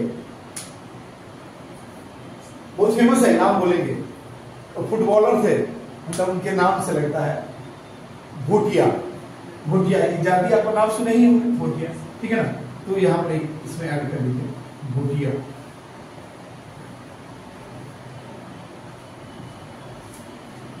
भोटिया प्रजाति में एसटी समुदाय, ठीक है ना। भोटिया एसटी शेड्यूल ट्राइब माने अनुसूचित जनजाति, भोटिया प्रजाति, ये लोग इन पर कौन रहता है? ये जो घास के मैदान होंगे इन पर प्यार से या बुग्याल में कौन रहेगा? यही लोग रहेंगे, ठीक है ना। भोटिया प्रजाति ये लोग निवास,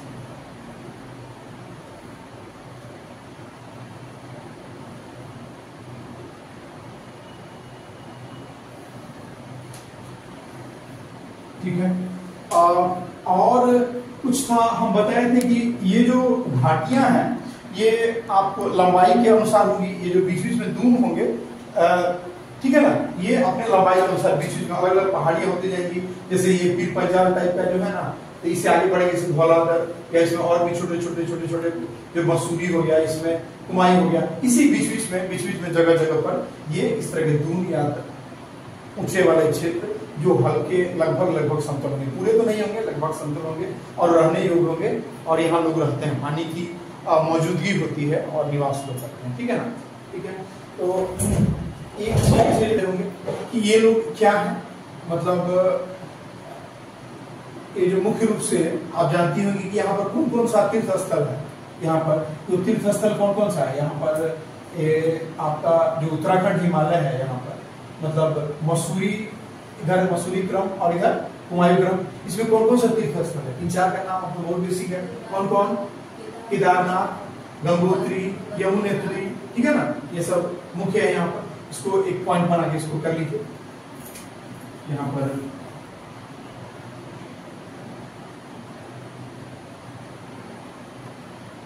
केदारनाथ,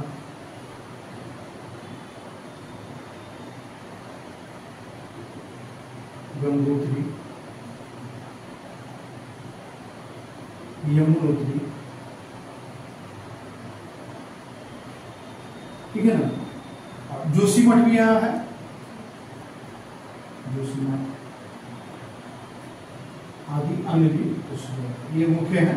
ये धार्मिक रूप से महत्वपूर्ण तीर्थ स्थान है। हमको लगता है ये पर्याप्त है। एक बात बताइए आप लोग, हालांकि उस पर तो हिमालय पर आएंगे, भाग में किस तरह का जलवायु, कोपेन के अनुसार है, कौन की है नहीं अभी जस्ट कर ठीक है। हाँ जी, और ये भारत के उत्तरी भाग, अगर हम कहें भारत के बिहार के दक्षिणी भाग में कोपेन के अनुसार, कोपेन एक भूगोल वेता है, उनके अनुसार कौन सा जलवायु है? थोड़ा सा तुम सोचते रहो, मैंने पर इनको भी मौका दो। हाँ क्या बोले ना, एक तुम अभी चुप रहना, तो तुम बता इसका, तुम बताओ क्या बिहार के दक्षिणी भाग में, मेरा प्रश्न है। हाँ बिहार के दक्षिण साउथ में, चलो वो इंग्लिश में, साउथ बिहार में कोपेन के according to Koppen geographer, what type of climate, what is the name of the climate found in southern part of Bihar? Clear? Please answer the question. तुम सोचो, तुमको मौका देंगे पहले उसको भी, तो जल्दी बोलिए, जल्दी जल्दी बोलिए। हाँ अच्छा कोई बात नहीं, ठीक है। लिख लीजिए इसको, स्टार मार्क करके लिखिएगा, ठीक है ना। क्या है आपको, आप बोलिए, आप ये तुम बताओ। ठीक है, ठीक है, ये सही है। बिहार के दक्षिणी भाग में EW जलवायु है, ठीक है। एक क्वेश्चन आपको बताइए कि कल एक बात पूछे थे कि भारत में कितने जिले हैं, तो पूछे थे ना, इसका आंसर क्या है? हाँ बताया था 640। अगला क्वेश्चन है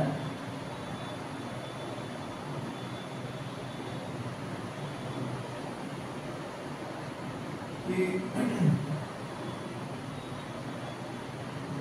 चलिए सिंपल क्वेश्चन शुरुआती क्लास में बताइए कि बिहार की जनसंख्या कितनी, सॉरी बिहार का क्षेत्रफल कितना है?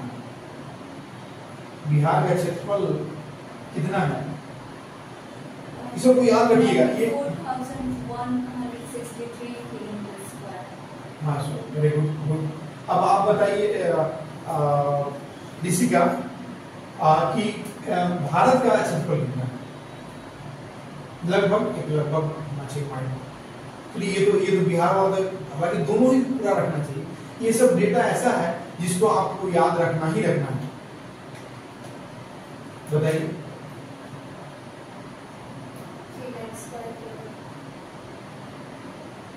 3 लाख तो बहुत छोटा हो गया अपना बिहार। जो खुद सोचिए, इधर देखिए बाबू, इसी का सुनिए, ये जो बिहार ही 94 है, लगभग 1 लाख के करीब है।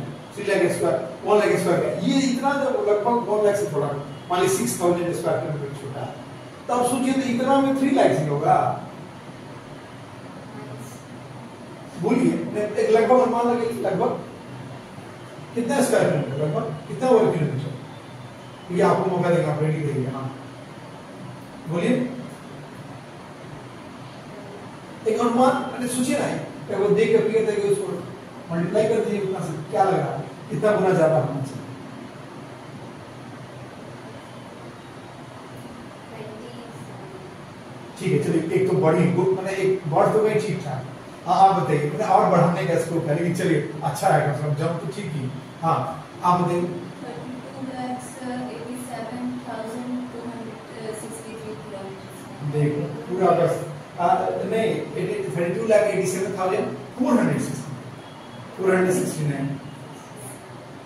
अच्छा, हालांकि देख लिया जाएगा अगर इकोनॉमिक सर्वे में या बिहार के साइट पर देख लिया जाएगा, ठीक है ना, ठीक है ना, कितना वर्ग किलोमीटर स्क्वायर किलोमीटर, ठीक है, इसको लिख लीजिए आप लोग स्टार, ये सब स्टार में रहेगा क्योंकि अब धीरे धीरे हम आगे बढ़ते जाएंगे, ठीक है ना। ठीक है, आज लास्ट क्वेश्चन इधर से आउटसाइड से लास्ट क्वेश्चन हमारा रहेगा।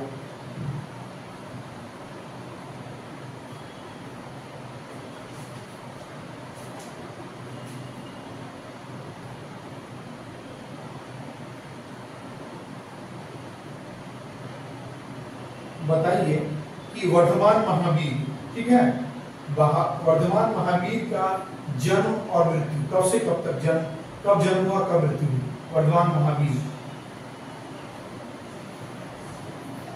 पर आप ऋषिका बोलेंगी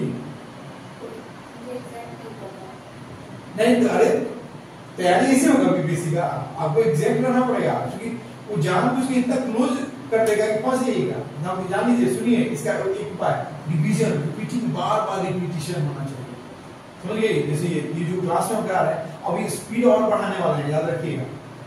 अभी तो 2 दिन 4 दिन इसी स्पेस पर होगा, फिर और बढ़ा देंगे, फिर कुछ चीज और बढ़ देंगे, समझ गए। इतना डेटा ब्रेन से तेजी से गुजरना चाहिए, बात समझ रहे हैं। बताइए बाबू, आप बताइए। 540 से सब वेरी गुड, वेरी गुड। 540 से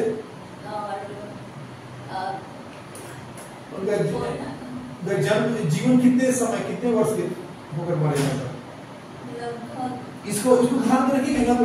अगर 540 याद है तो अगर जन्म को याद रखिए तो कौन हो जाएगा, क्या कौन सा बताइए। 80 वर्ष गलत,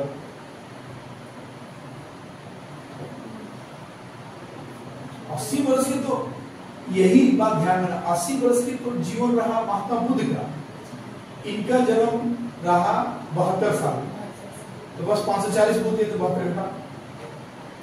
बताओ अब ऋषिका तुम अपनी चुपचाप कर लो, ऋषिका को मौका देते हैं।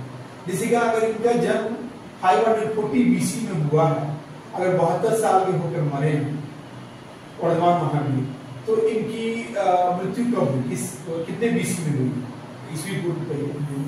आप उसको निकालिए, मन में हो गई, हाँ निकालिए। मैथ्स भी है बेसिक में, मैथ्स से 10 सवाल रहेगा, जिन्होंने का 10 में से ज्यादा लेगा सोच लो गलती हो रहा है, कहाँ गलती हो रहा है। 48 है, अब क्या 72 साल के जिए या और ज्यादा जिए, हाँ। अब 540 BC में जन्म हुआ, ईस्वी पूर्व में 540 में, अरे तो हम बोल रहे 72 साल के होकर मारे, तो BC की तो BC सवाल है, गड़बड़ कैसे है। हम लोग तो बोलो क्या बोलना चाहिए, एक बार आंसर बोलिए, हमको कैलकुलेशन अपना मन में अपने कॉपी में कीजिए, हमको आप आंसर बोलिए एक बार। सर ये आंसर हम आपको, मेरा प्रश्न क्लियर है कि महावीर जो है जन्म, वर्धमान महावीर का जन्म 540 BC में होता है। कोई बात नहीं, जैसे एज अभी होंगी इसी तरह से आप पढ़ी होंगी, लेकिन ध्यान रखना 540 BC में हुआ है, ये पहला पॉइंट।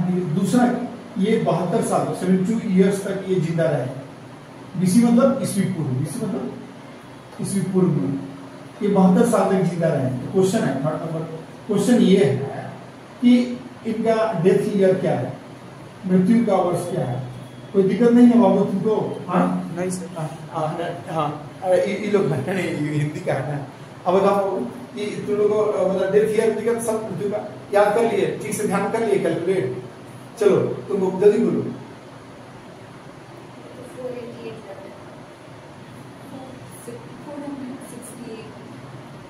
ऐसे कैलकुलेशन गड़बड़ होगा, देखो ध्यान देना, ध्यान देखो, कोई बात नहीं। होता है। देखो अगर 540 है तो BC में ऐसे जाता है ना, देखो ऐसे जाता है, 0 ये है, हाँ हाँ हुआ ना, होता है कैलकुलेशन मिस्टेक हुआ ना। देखो एग्जाम में इधर देखो, हम जानते हैं कि बच्चा सब तो इतना जरूर तेज है जो इतना पढ़ लिख आया पढ़ा कि, लेकिन ध्यान देना, कंसंट्रेशन रखना होता है, ध्यान देना हल्का सा, क्योंकि जो रिजल्ट गड़बड़ होता है बस यही गड़बड़ होता है, हम हल्का सा कंसंट्रेशन खोते हैं। ठीक है बाबू, इधर देखिए, यहाँ पर 0 से जब बैक जा रहे हैं, ठीक है, जब 0 से बैक जा रहे हैं, आपको BC हो रहा है 100 साल 200 300 ऐसे करके बैक जा रहे हैं, ठीक है ना। तो 540 BC है, ईस्वी पूर्व है, या BC जो है, ठीक है। तो अब अगर आगे हमको आना है, यहां से अभी 0 है, 0 ईस्वी है, ठीक है। अब आगे आना है तो जैसे 500 में आएंगे, 500 BC में आएंगे, तो हमारा 40 वर्ष का आदमी हो गया। BC में घटता है जी, चलो पता है, तो और घटाना है ना, 32 और इसमें से कम करना है, 30 माइनस करेंगे कितना, 470 आ जाएगा, और 2 और कम करना, सिंपल मतलब था ना। याद रखना है कंसंट्रेशन, ठीक है। चलो लेकिन ठीक परफॉर्म करिए, क्रॉस भी करिए, ठीक परफॉर्मेंस है, चलो तुम भी बढ़िया है, अच्छा है। ई कहाँ गायब हो गई यार, क्या नाम है इसका, अनु। ससुराल के लोग इसको पढ़ने नहीं दे रहे हैं ससुराल के लोग बेचारे आगे बढ़ना चाहिए, इसको परेशान कर रहे हैं। सिस्टर बेटी कहीं ज्यादा पड़ गई तो लेने के दिन में जाएगा, कुछ ऐसा ही सोचा गया चलो हाँ ठीक है। तो हम लोग इस तरह से अब आगे बढ़ते हैं, इसमें बात करते हैं।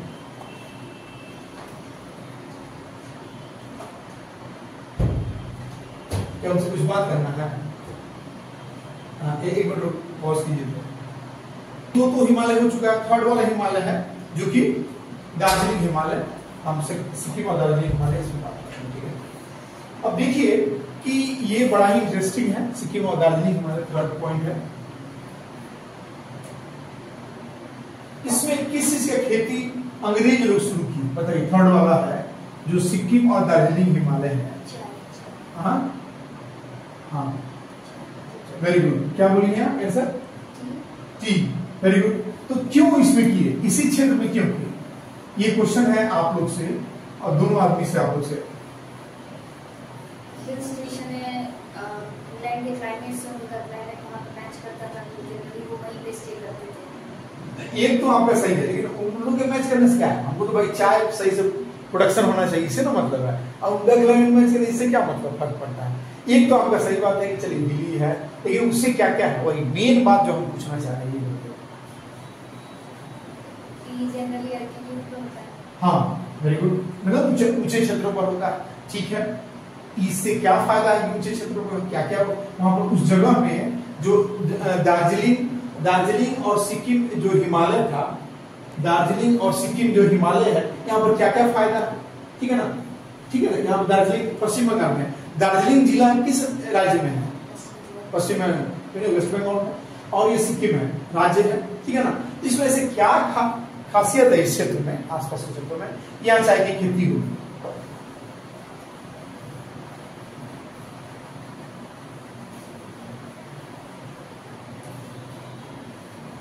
एक बात बताएं, क्योंकि पहला एक चीज बोलते हैं, ये जो बोली है कि जो वहां पर पहाड़ी क्षेत्र है, ढलान भी है। पहला बात की सबसे इम्पोर्टेंट बात की सालों भर वर्षा होती है, लगभग सालों भर वर्षा। चूंकि आपको देखिएगा कि यहाँ से इससे नजदीकी है, वो खींच करके यहाँ जाकर के वर्षा हो जाती है। साइक्लोन भी आते रहता है अलग अलग वजह से, थोड़ा थोड़ा होता रहता है, थोड़ा ऊंचाई वाला क्षेत्र भी है। एक तो ये बढ़िया फायदा हो, लेकिन वहां रुकता पानी नहीं है, ये दूसरा फायदा है। क्यों नहीं रुकता है?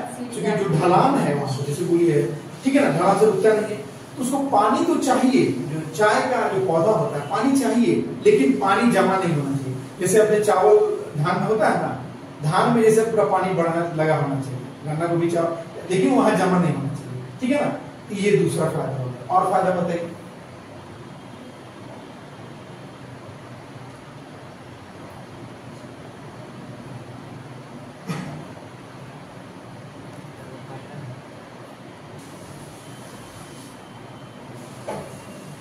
ठीक है, एक बात बताइए और फायदा कुछ सोचते रहिए मन में, ठीक है ना। आप लोग जानबूझ के, ये सोचने वाला चीज था इसलिए जानबूझ के हम सोचवा रहे हैं, ठीक है ना। ये से ज्योग्राफिकल थॉट भी बढ़ रहा है आपका। दूसरा है कि आप समझ पा रहे हैं इस बेल्ट में क्यों चाय का खेती प्रोडक्शन ज्यादा होता है, ठीक है ना। एक इसमें हम लोग इंपॉर्टेंट बात है, पहला हम इस टॉपिक में पहला पॉइंट क्या लेंगे और इसको 2 से बदल करके 3 कर देते हैं।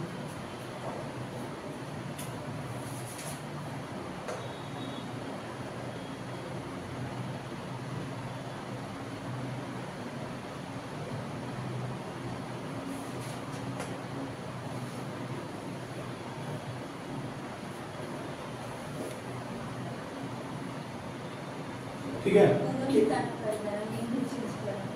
क्या होगा? हाँ सही बात है। देखो अभी तो मैंने इसी में गड़बड़ाया था। चलो तो आप लोग कुछ सोचिए उसके बारे में आगे।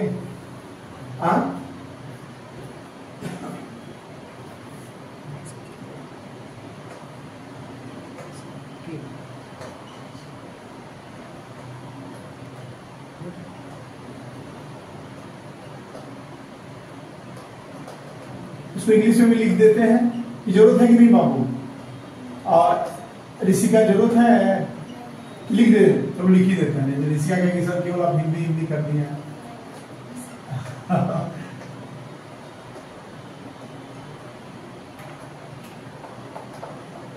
जानबूझ के अलग लिखते हैं,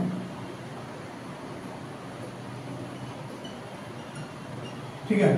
अब देखिए सिक्किम में दार्जिलिंग हिमालय ये है, इसमें पहला पॉइंट क्या आएगा बताइए। पहला पॉइंट आएगा हमारा कि ये किस किस हिमालय से घिरा है। तो एक मिनट इधर देखिएगा, तो किस देखिए तो ये जो हिमालय क्षेत्र है ये नेपाल हिमालय इसको, और इसको नेपाल में मौजूद जो श्रेणी है उसको महाभारत श्रेणी कहते हैं। क्या कहते हैं वो? महाभारत रेंज या महाभारत श्रेणी, ठीक है। महाभारत इसको नेपाल, तो इसको या तो अगर हम जैसे इसको पढ़ रहे हैं हम लोग रीजनल तरह से डिवीजन, आप इसमें अगर वीडियो देख लीजिएगा आपको आ जाएगा समझ में, ठीक है ना। 3 तरह से हम लोग बांटे थे, एक तो ऊंचाई के आधार पर अल्टीट्यूड या हाइट के आधार पर, दूसरा रीजनल क्षेत्रीय क्षेत्र में जैसे कि कश्मीर, जैसे कि कश्मीर, ठीक है ना, और उसका दूसरा हिमाचल उत्तराखंड, और तीसरा अभी है। तो ये रीजनल डिवीजन है या वर्गीकरण है, ठीक है ना। और एक और है, क्या है वो? लैटिट्यूडनल या अक्षांशीय। ऐसे अक्षांश ऊपर से कैसे ये मौजूद है, इस तरह से तीसरा वर्गीकरण अक्षांशीय है। इसमें पढ़े थे हम लोग पार हिमालय, हिमालय और पूर्वांचल हिमालय, ठीक है ना। ये पढ़े थे 3 तरह का हम लोग, ये वीडियो भी हम लोग लॉन्च किया है, देख सकते हैं आप लोग, ठीक है ना। तो जो अभी हम लोग बात कर रहे हैं ये क्षेत्रीय आधार पर ये सब है, ठीक है ना। तो सिक्किम और दार्जिलिंग हिमालय में, ठीक है ना, सिक्किम और दार्जिलिंग हिमालय में एक तरफ से तो ये नेपाल की तरफ से घिरा हुआ है, और दूसरा किधर से? भूटान, ये वाला भूटान हिमालय, इधर भी हिमालय है पूरा का पूरा ग्रेटर हिमालय। ये जो बेल्ट जाता है ना वो ग्रेटर हिमालय है, ग्रेटर हिमालय यहाँ ऊपर में, ठीक है ना। इसमें एक जो शिवालिक है, सबसे नीचे वाला शिवालिक है, ये यहाँ पर लगभग नहीं मिसिंग। इस हिमालय में एक इंपॉर्टेंट बात अगर करें तो हम लोग सबसे पहला क्या लिखेंगे यहाँ पर, इंग्लिश में लिख सकते हैं आप चाहे तो फ्लैंक्ड बाय, फ्लैंक्ड मतलब उसके किनारे किनारे का, फ्लैंक्ड बाय, और आप हिंदी में लिखेंगे, इंग्लिश में लिख देते हैं फ्लैंक्ड बाय। फ्लैंक्ड बाय मतलब किनारा बनाता है, flanked by Nepal Himalaya and flanked by Nepal Himalaya and Bhutan Himalaya,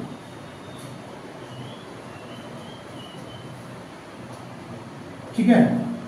और अगला जो है हम लोग करेंगे, इसी को लिख लेते हैं कि भूटान और, बेहतर होगा कि इधर पहले इधर पश्चिमी हिस्सा का लिख लें, तो नेपाल और भूटान हिमालय से घिरा हुआ, नेपाल और भूटान हिमालय से घिरा है, घिरा है,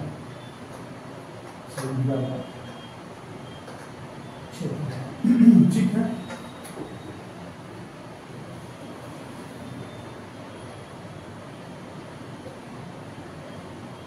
देखिए एक पहला बात, दूसरा बात हम लोग इसमें क्या लिखें, सिक्किम और दार्जिलिंग हिमालय में दूसरा हम लोग ये लिख सकते हैं कि यहाँ पर बहुत महत्वपूर्ण है और क्वेश्चन आ भी सकता है कि किस हिमालयी क्षेत्र में आपका शिवालिक हिमालय नहीं मौजूद है, ठीक है ना। ये लिखिएगा कि दूसरा पॉइंट है यहाँ पर कि यहाँ शिवालिक श्रेणी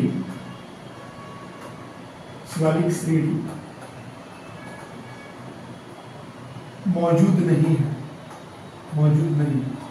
आपको इंग्लिश में लिख देते हैं मौजूद नहीं है, या लिख सकते हैं कि एब्सेंस ऑफ शिवालिक रेंज, ठीक है, एब्सेंस ऑफ शिवालिक रेंज, ठीक है। तीसरा आइए हम लोग देखते हैं ये क्या है कि ये तो 2 पॉइंट हुआ। तीसरा जो हम आप लोग को बोले हैं कि यहाँ पर कौन सी प्रजातियां या कहीं की अनुसूचित जनजातियां मिलती हैं, ठीक है ना। तो ये है कि एक यहाँ जो बहुत महत्वपूर्ण जनजाति है लेप्चा है। कौन है? जो ऊंचे भाग में है, ऊंचे भाग यहाँ पर भी है ना, यहाँ पर आपको जो सिक्किम इस तरह का है, जो महान हिमालय ग्रेटर हिमालय का ऊंचे भाग है, वहां पर लेप्चा जनजाति मिलती है। कौन मिलता है? वो लेप्चा ट्राइब, या हिंदी में सकते हैं लेप्चा जनजाति।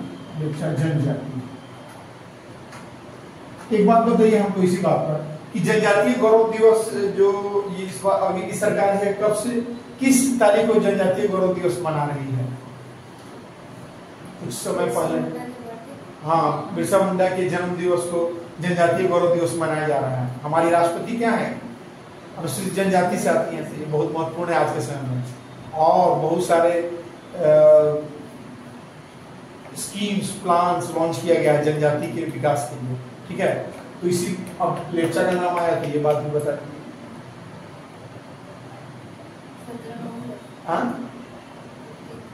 हाँ वेरी गुड, क्या है?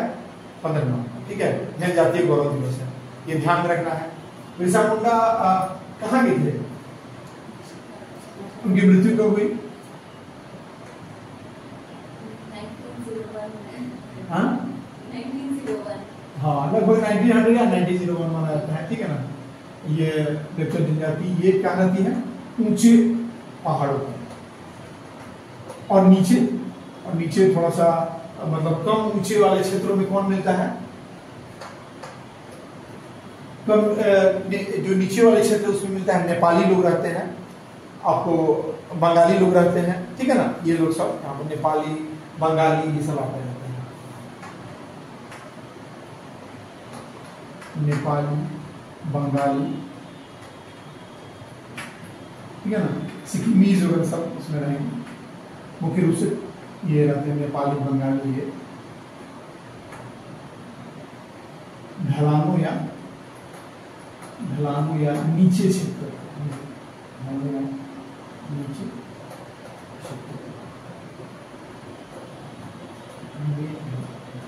ठीक है ना।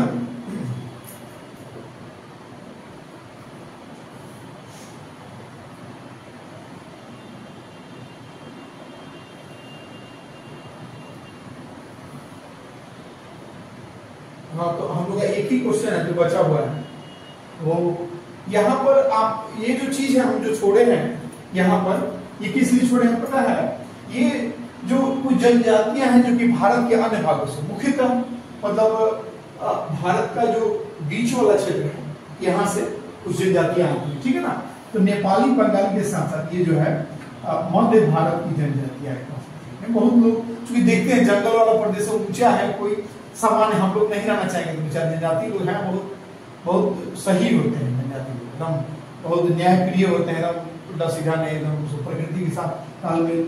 चूंकि अब वैसे ही रहना हो गया है, हम लोग तो सब दिमाग लगाते रहते हैं कैसे इधर उधर करना, तो हम लोग वही लोग सर्वाइव करते हैं बेचारे। इधर का लोग उधर नहीं जाएगा, लोग मार के भगा देगा, इधर भी लोग चलाएगा तो देखेगा तो बहुत बदमाश सब है, सबके बीच में चला जाता है, ठीक है ना। देखिए ईश्वर का वो लोग दिया है, उनका आशीर्वाद बचा के रखा हुआ। नेपाली बंगाली और मध्य भारत के जनजाति सब माइग्रेट कर गए हैं, चले गए हैं वहां पर। ठीक, ये तीसरा ये जो क्षेत्र छोड़ गए। ठीक, एक चीज आइए इसमें हम लोग बात करते हैं कि ये जो है हम चाय वाला पूछे तो आप लोग एक बताएं, आप ही लोग बताएं कि एक तो स्लोप है, स्लोपिंग हिल्स,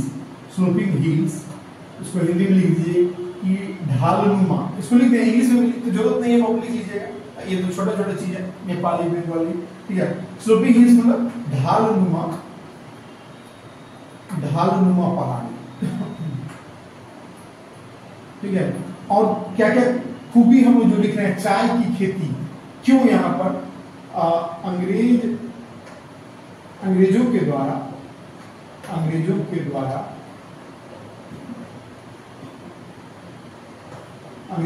चाय की खेती जो है अभी गड़बड़ हो गया।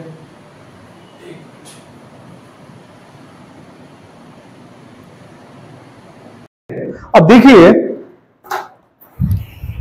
ठीक है ना, अब हम लोग ये काम किए हैं कि यहां पर देखिए, क्या हम 3 पॉइंट देखे हैं यहां पर, सिक्किम और दार्जिलिंग हिमालय में। अगला हमको देखना है कि क्यों अंग्रेजों के द्वारा चाय का बागान यहां लगाया गया या डेवलप किया गया। ठीक है ना, क्यों यहां पर पहला पॉइंट में बोले हैं कि स्लोपिंग हिल्स, इसलिए ठीक है। ढालनुमा पहाड़ी से क्या होता है, हम लोग बात किए थे अभी कि वहां पर पानी रुकता नहीं है, पानी नहीं रुकता है, इससे अच्छा है वर्षा। तो यहां पर मुख्य एक पॉइंट स्लोपिंग हिल्स या ढालनुमा पहाड़ी के साथ साथ देंगे कि वर्ष भर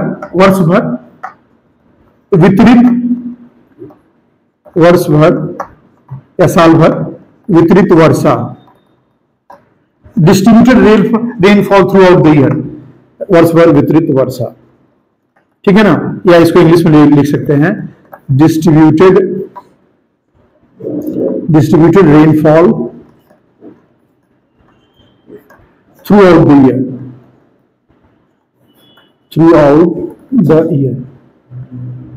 क्लियर, बात समझ गए।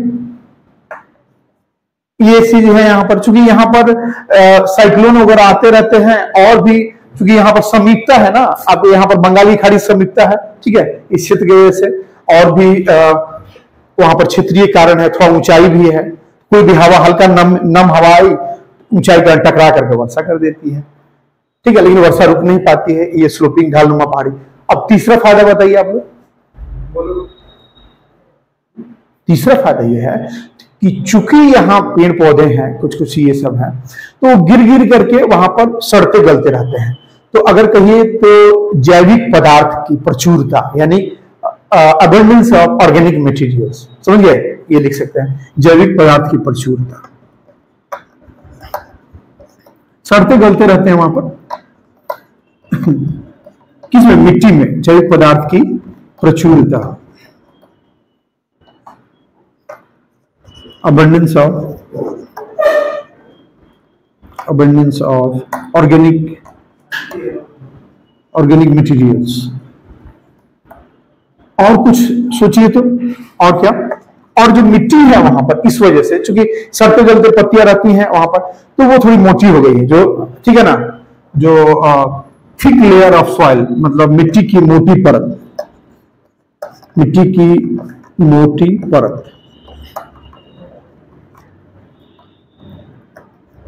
थिक लेयर ऑफ सॉइल एक और फायदा देता है। और क्या, जो यहाँ का जो क्लाइमेट है, जो माइल्ड विंटर्स जो होता है, बहुत सुहाना मौसम है, बढ़िया से। दार्जिलिंग आप लोग अगर कभी जाइए जरूर, और हमारे जान पहचान में लोग गए हैं, और बहुत बढ़िया मौसम, दार्जिलिंग सिक्किम का बेहद बढ़िया। ठीक है ना, तो यहाँ पर है माइल्ड विंटर्स, मतलब हल्का ठंडा, मतलब ठंडा बहुत ज्यादा भी परेशान कर देता है, और गर्मी बहुत ज्यादा पर, लेकिन हल्का ठंडा बहुत बढ़िया मौसम है। तो यहाँ का जो ये है, इसको कहते हैं कि हल्की ठंड या माइल्ड विंटर्स।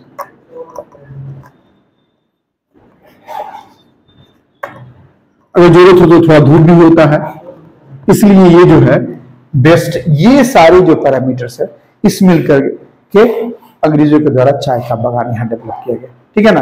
अब दो और क्षेत्रीय में हिमालय है, उससे पहले हम लोग बात करेंगे थोड़ा करंट अफेयर्स का। ठीक है। करंट अफेयर्स में हम लोग कुछ बचा हुआ था कल, उसको तेजी से तो हम लोग करंट अफेयर्स का कुछ बात करते हैं, काफी इंपॉर्टेंट। तो पहले तो अभी कुछ ही दिन का बात करते हैं। ठीक है। मंथ इसको लिखेंगे हम लोग, इसको हालांकि ये कल आया है, कल कुछ चीज आया है, आइए इसको अक्टूबर लिख लेते हैं।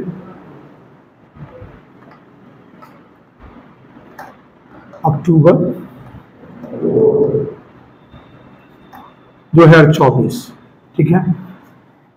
पहले अभी जो बात कर रहे हैं हम लोग राष्ट्रीय का बात कर रहे हैं, यानी नेशनल। अब इसमें क्या है, सबसे पहला जो पॉइंट है, कल जो केंद्र सरकार है कुछ योजनाओं का शिलान्यास किया है, लॉन्च किया है। क्या क्या क्या योजना है आप लोगों को पता है? प्रधानमंत्री कृषोन्नति योजना। ठीक है, लिख लीजिए, पीएम लिख सकते हैं या हिंदी प्रधानमंत्री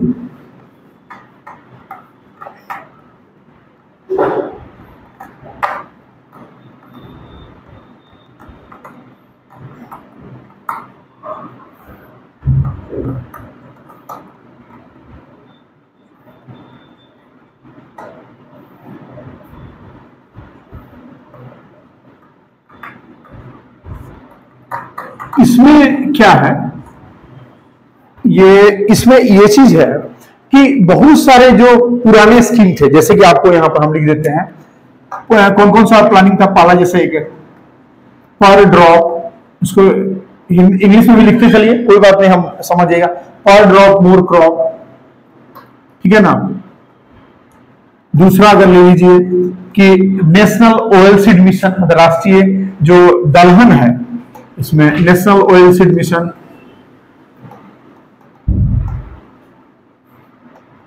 इसके ग्रुप में भी इसका हम कुछ मेरे पास कुछ मटेरियल है बहुत इंपॉर्टेंट, उसको ग्रुप में भी हम शेयर कर देंगे। ठीक है ना। National oil seed mission. अगला है आप जो हमारा मेन जो प्रोत्साहन रहेगा वो कैसे प्रोडक्टिविटी बढ़ाया जाए। More emphasis on productivity,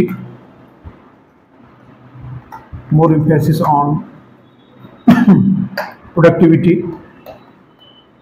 productivity क्या होता है कि कम क्षेत्रों में भी ज्यादा फसल उपजा सके। ठीक है, productivity, more emphasis on productivity. और इस तरह से कि नेशनल डेयरी या गोकुल भी कहते हैं, गोकुल चूंकि गाय से संबंधित है, नेशनल डेयरी या गोकुल मिशन को भी इसके तहत प्रोत्साहन दिया जाएगा।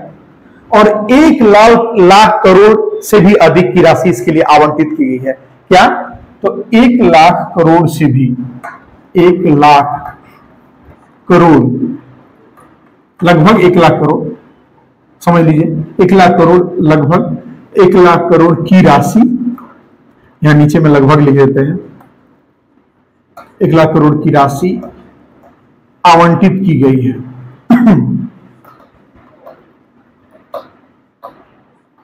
इसको इंग्लिश में लिख सकते हैं एलोकेटेड। ठीक है ना। मतलब about 1,00,000 crores of rupees have been allotted या allocated for this, allocated। ठीक है ना। allocation of the funds कहते हैं। ठीक है, लिखना पड़ेगा। ठीक है ना, कोई दिक्कत नहीं। ठीक है बाबू, अगला इसमें एक पॉइंट जोड़ लीजिए कि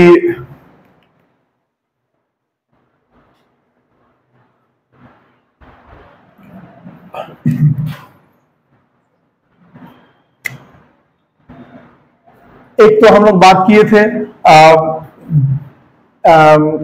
कि क्या हम लोग नाम बदले हैं इसका। आपका जो पोर्ट ब्लेयर है, ठीक है, या उसका क्या नाम रखा गया है, मतलब बात किए थे पहले, श्री विजयपुरम। ठीक है ना, उसका नाम रखा गया है। आपको ध्यान है? नहीं तो स्टार करके आप लिख सकती हैं। जो पोर्ट ब्लेयर है अंडमान और निकोबार की राजधानी श्री विजयपुरम, उसका नाम रखा गया है। ठीक है ना। और यहां पर हमारा जो है एक जनजातियों के लिए विशेष मतलब जो आज हम बता रहे थे, जनजातियों के विकास के लिए विशेष इस पर ध्यान दिया गया है। इसके बारे में हम कुछ आप लोग शायद जानते होंगे, एकलव्य जो स्कूल्स है, विद्यालय है, किसके लिए है?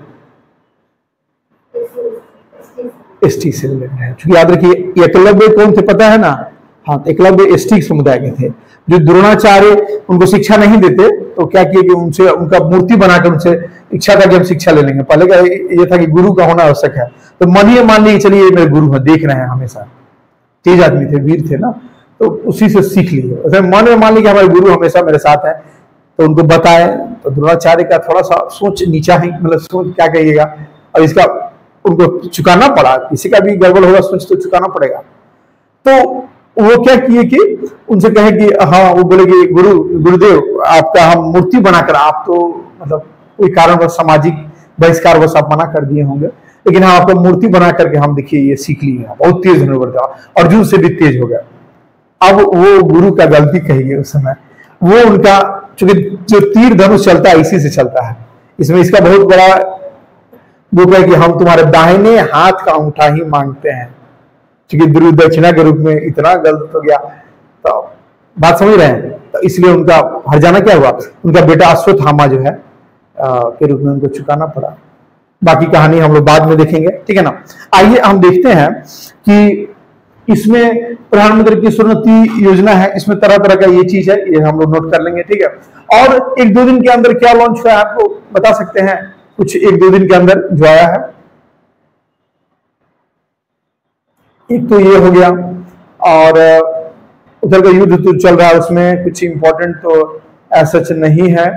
कुछ इंपॉर्टेंट आप लोग बताइए जिसको हम लोग ऐड करें अभी यहाँ पर, जो कि आप लोग परीक्षा के पॉइंट ऑफ व्यू से उसको मद्देनजर बहुत इंपॉर्टेंट होगा।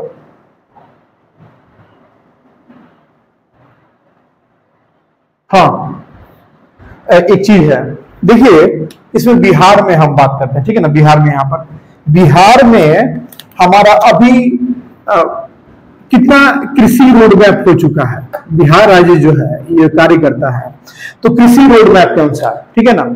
हम आपको बता देते हैं, जैसे नहीं है कि ये इसको 3 भाग में हम लोग करंट अफेयर्स पढ़ते हैं, ठीक है। एक तो राष्ट्रीय में, एक अंतर्राष्ट्रीय में, और तीसरा बिहार में, ठीक है। तो अभी हम अंतर्राष्ट्रीय नहीं यहाँ पर बात कर रहे हैं, अभी बिहार ही बात कर रहे हैं, ठीक। तो यहाँ बिहार में हम लोग बात करें तो यहाँ पर कृषि रोड मैप, ठीक है ना, कृषि रोड मैप 4, कृषि रोड मैप 4 लागू हो चुका है, लागू हो चुका है। जो 2023 तक था, ठीक है ना, 2023 तक कृषि रोड मैप 3 था, ठीक है ना। 2023 तक कृषि रोड मैप 3 लागू था, या कहिए कि ये मान्य था, ठीक है ना। अब ये 2024 से आगे तक हम बात करेंगे।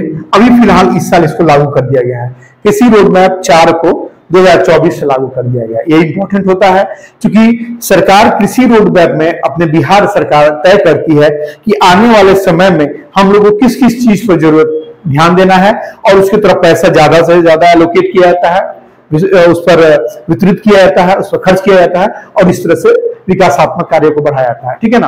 अब हम लोग थोड़ा सा बात कर लें जो पुराने करंट अफेयर्स थे, जो जून के, ठीक है। अच्छा ठीक है, जो तुम्हारा था इसलिए, ठीक है। 1 मिनट इसको पॉज करना।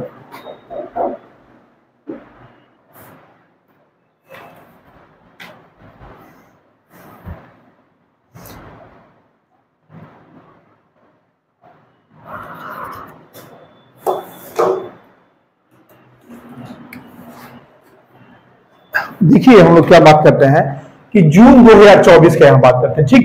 ये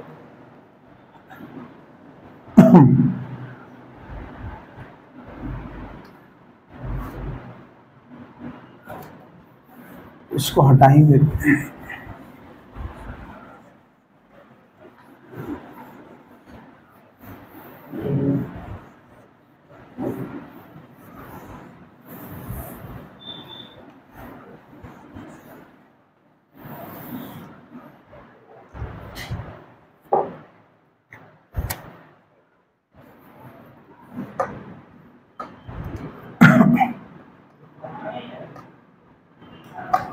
जून 2024 का हम लोग बात कर रहे हैं, ठीक है।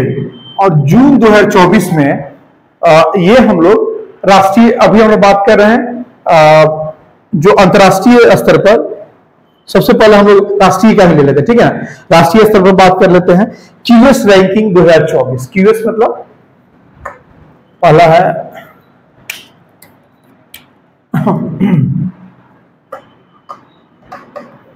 राष्ट्रीय में है पहला क्यूएस रैंकिंग,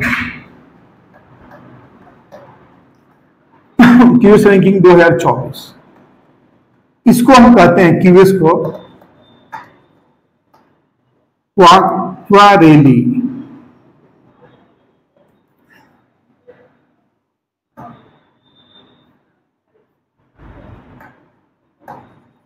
क्वारेली साइमंड्स, ठीक है। World university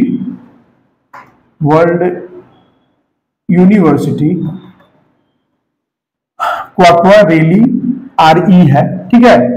क्वारेली Symonds world university ranking 2024 है, ठीक है। ये रैंकिंग 2024 है।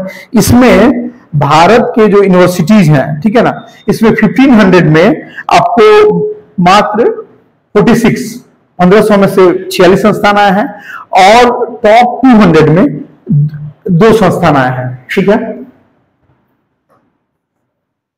टॉप 200 में कितने आए हैं?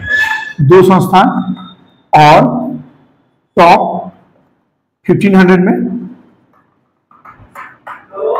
46 इंस्टीट्यूशन आए, ठीक है, संस्थान आए हैं, इंस्टीट्यूशन आए।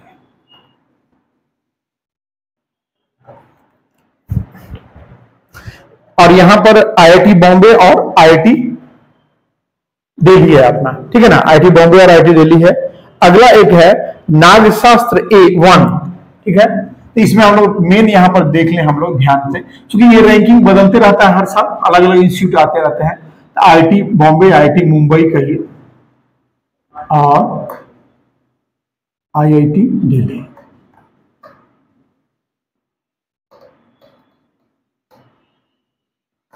ठीक है। दूसरा है यहां पर नागशास्त्र 1, ठीक है। अब नागशास्त्र 1 क्या है?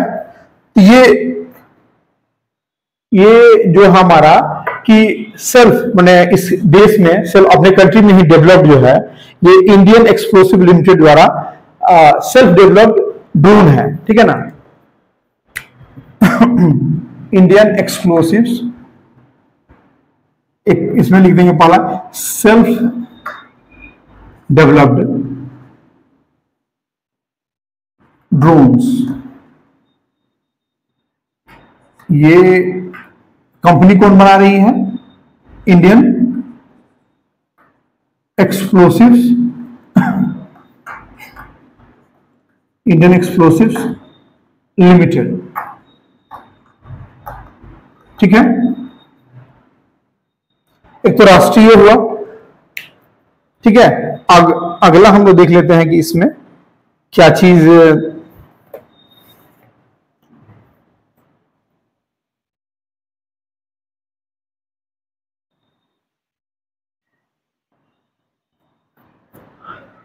ये जब हम अंतर्राष्ट्रीय का बात कर रहे हैं यहां पर अंतर्राष्ट्रीय में यहां पर या इंटरनेशनल कहिए, इंटरनेशनल में ये कब का है? तो जून 2024 का, ठीक है ना, जून 2024 का इंटरनेशनल में कि मेक्सिकोज फर्स्ट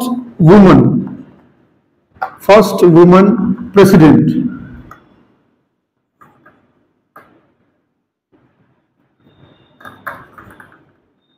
क्लाउडिया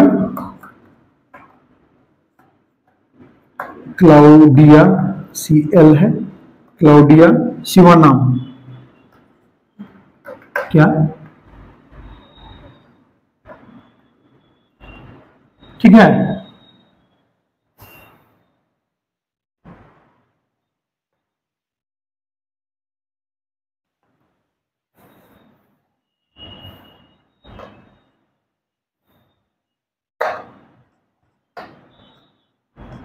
ठीक है, क्लाउडिया सिनावाम,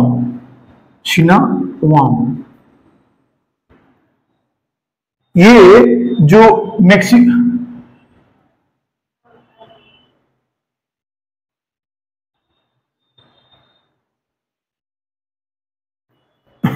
ये मेक्सिको जो है ये first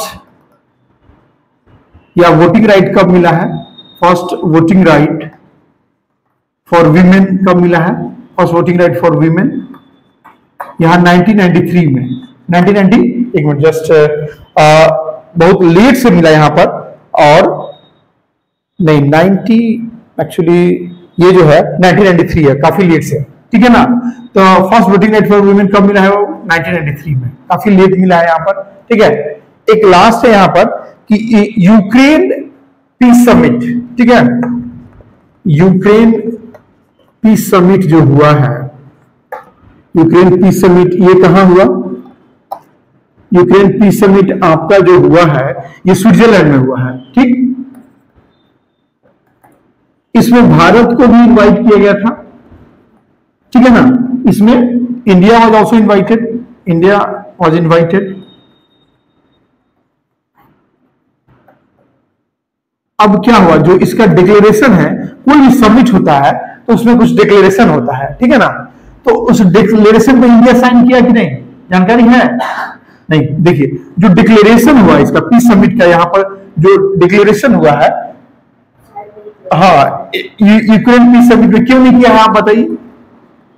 declaration not sign by India, क्यों? अब भारत के साथ और भी कुछ देश है जैसे सऊदी अरेबिया और भी कुछ लोग, क्यों आप बताइए तो, क्यों नहीं इसके द्वारा साइन किया गया?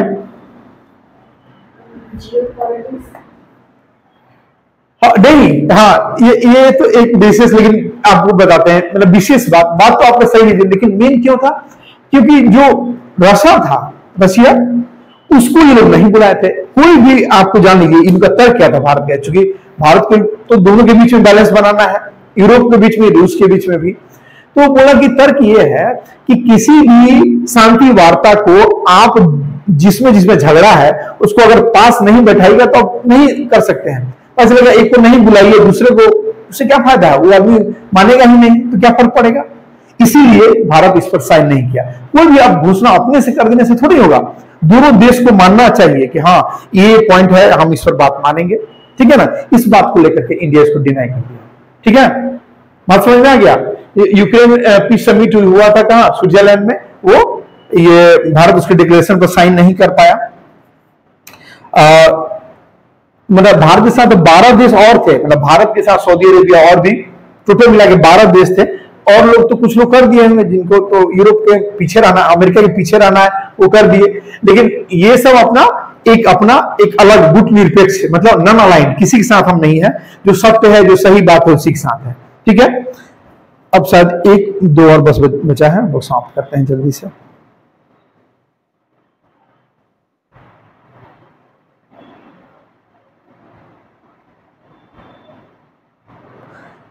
हाँ, देखिए एक बात कर रहा है कि मरीजों का जो डिजिटल जो डेटा है उसको तैयार करने में भारत में, अगर हम लोग बात करें यहाँ पर, तो राष्ट्रीय हो गया, इंटरनेशनल हो गया, अब तीसरा भी हम लोग बिहार का लेते हैं। 3 पक्ष ही हम लोग बात करते हैं, ठीक है ना। जो करंट अफेयर्स है उसको 3 भाग में बांटते हैं, नेशनल, इंटरनेशनल और बिहार का, ठीक। तो इसमें जो डिजिटल डेटा बनाने में डिजिटल डेटा बैंक फॉर जो डिजीज पीपल है, ठीक है ना, और पेशेंट्स, ठीक है।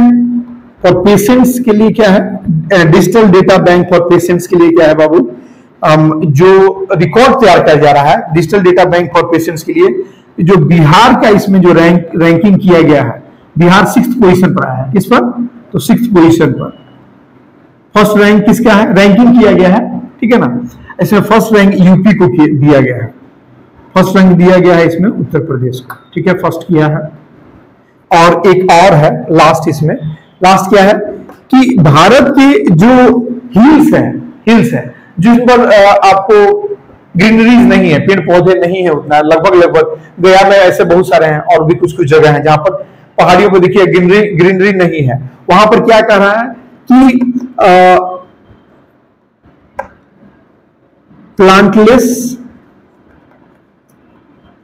प्लांटलेस हिल्स और greenery less hills are being surveyed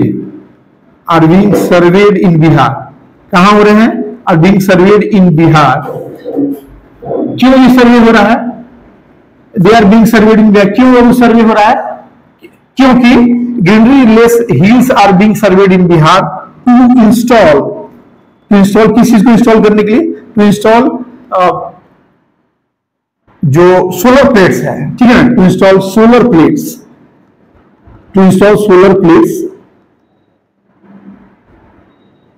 plates on them, ठीक है। ये बिहार में इस तरह का नया काम शुरू हो गया है। ग्रीनरी लेस जो हिल्स है या प्लांटलेस जो हिल्स है उन पर सर्वे शुरू हो गया है, are being served in Bihar to install solar plates on them, ठीक है ना, क्योंकि रिन्यूएबल एनर्जी जनरेट किया जा सके। इस तरह का आज के लिए हम लोग इसको एंड करते हैं, ठीक।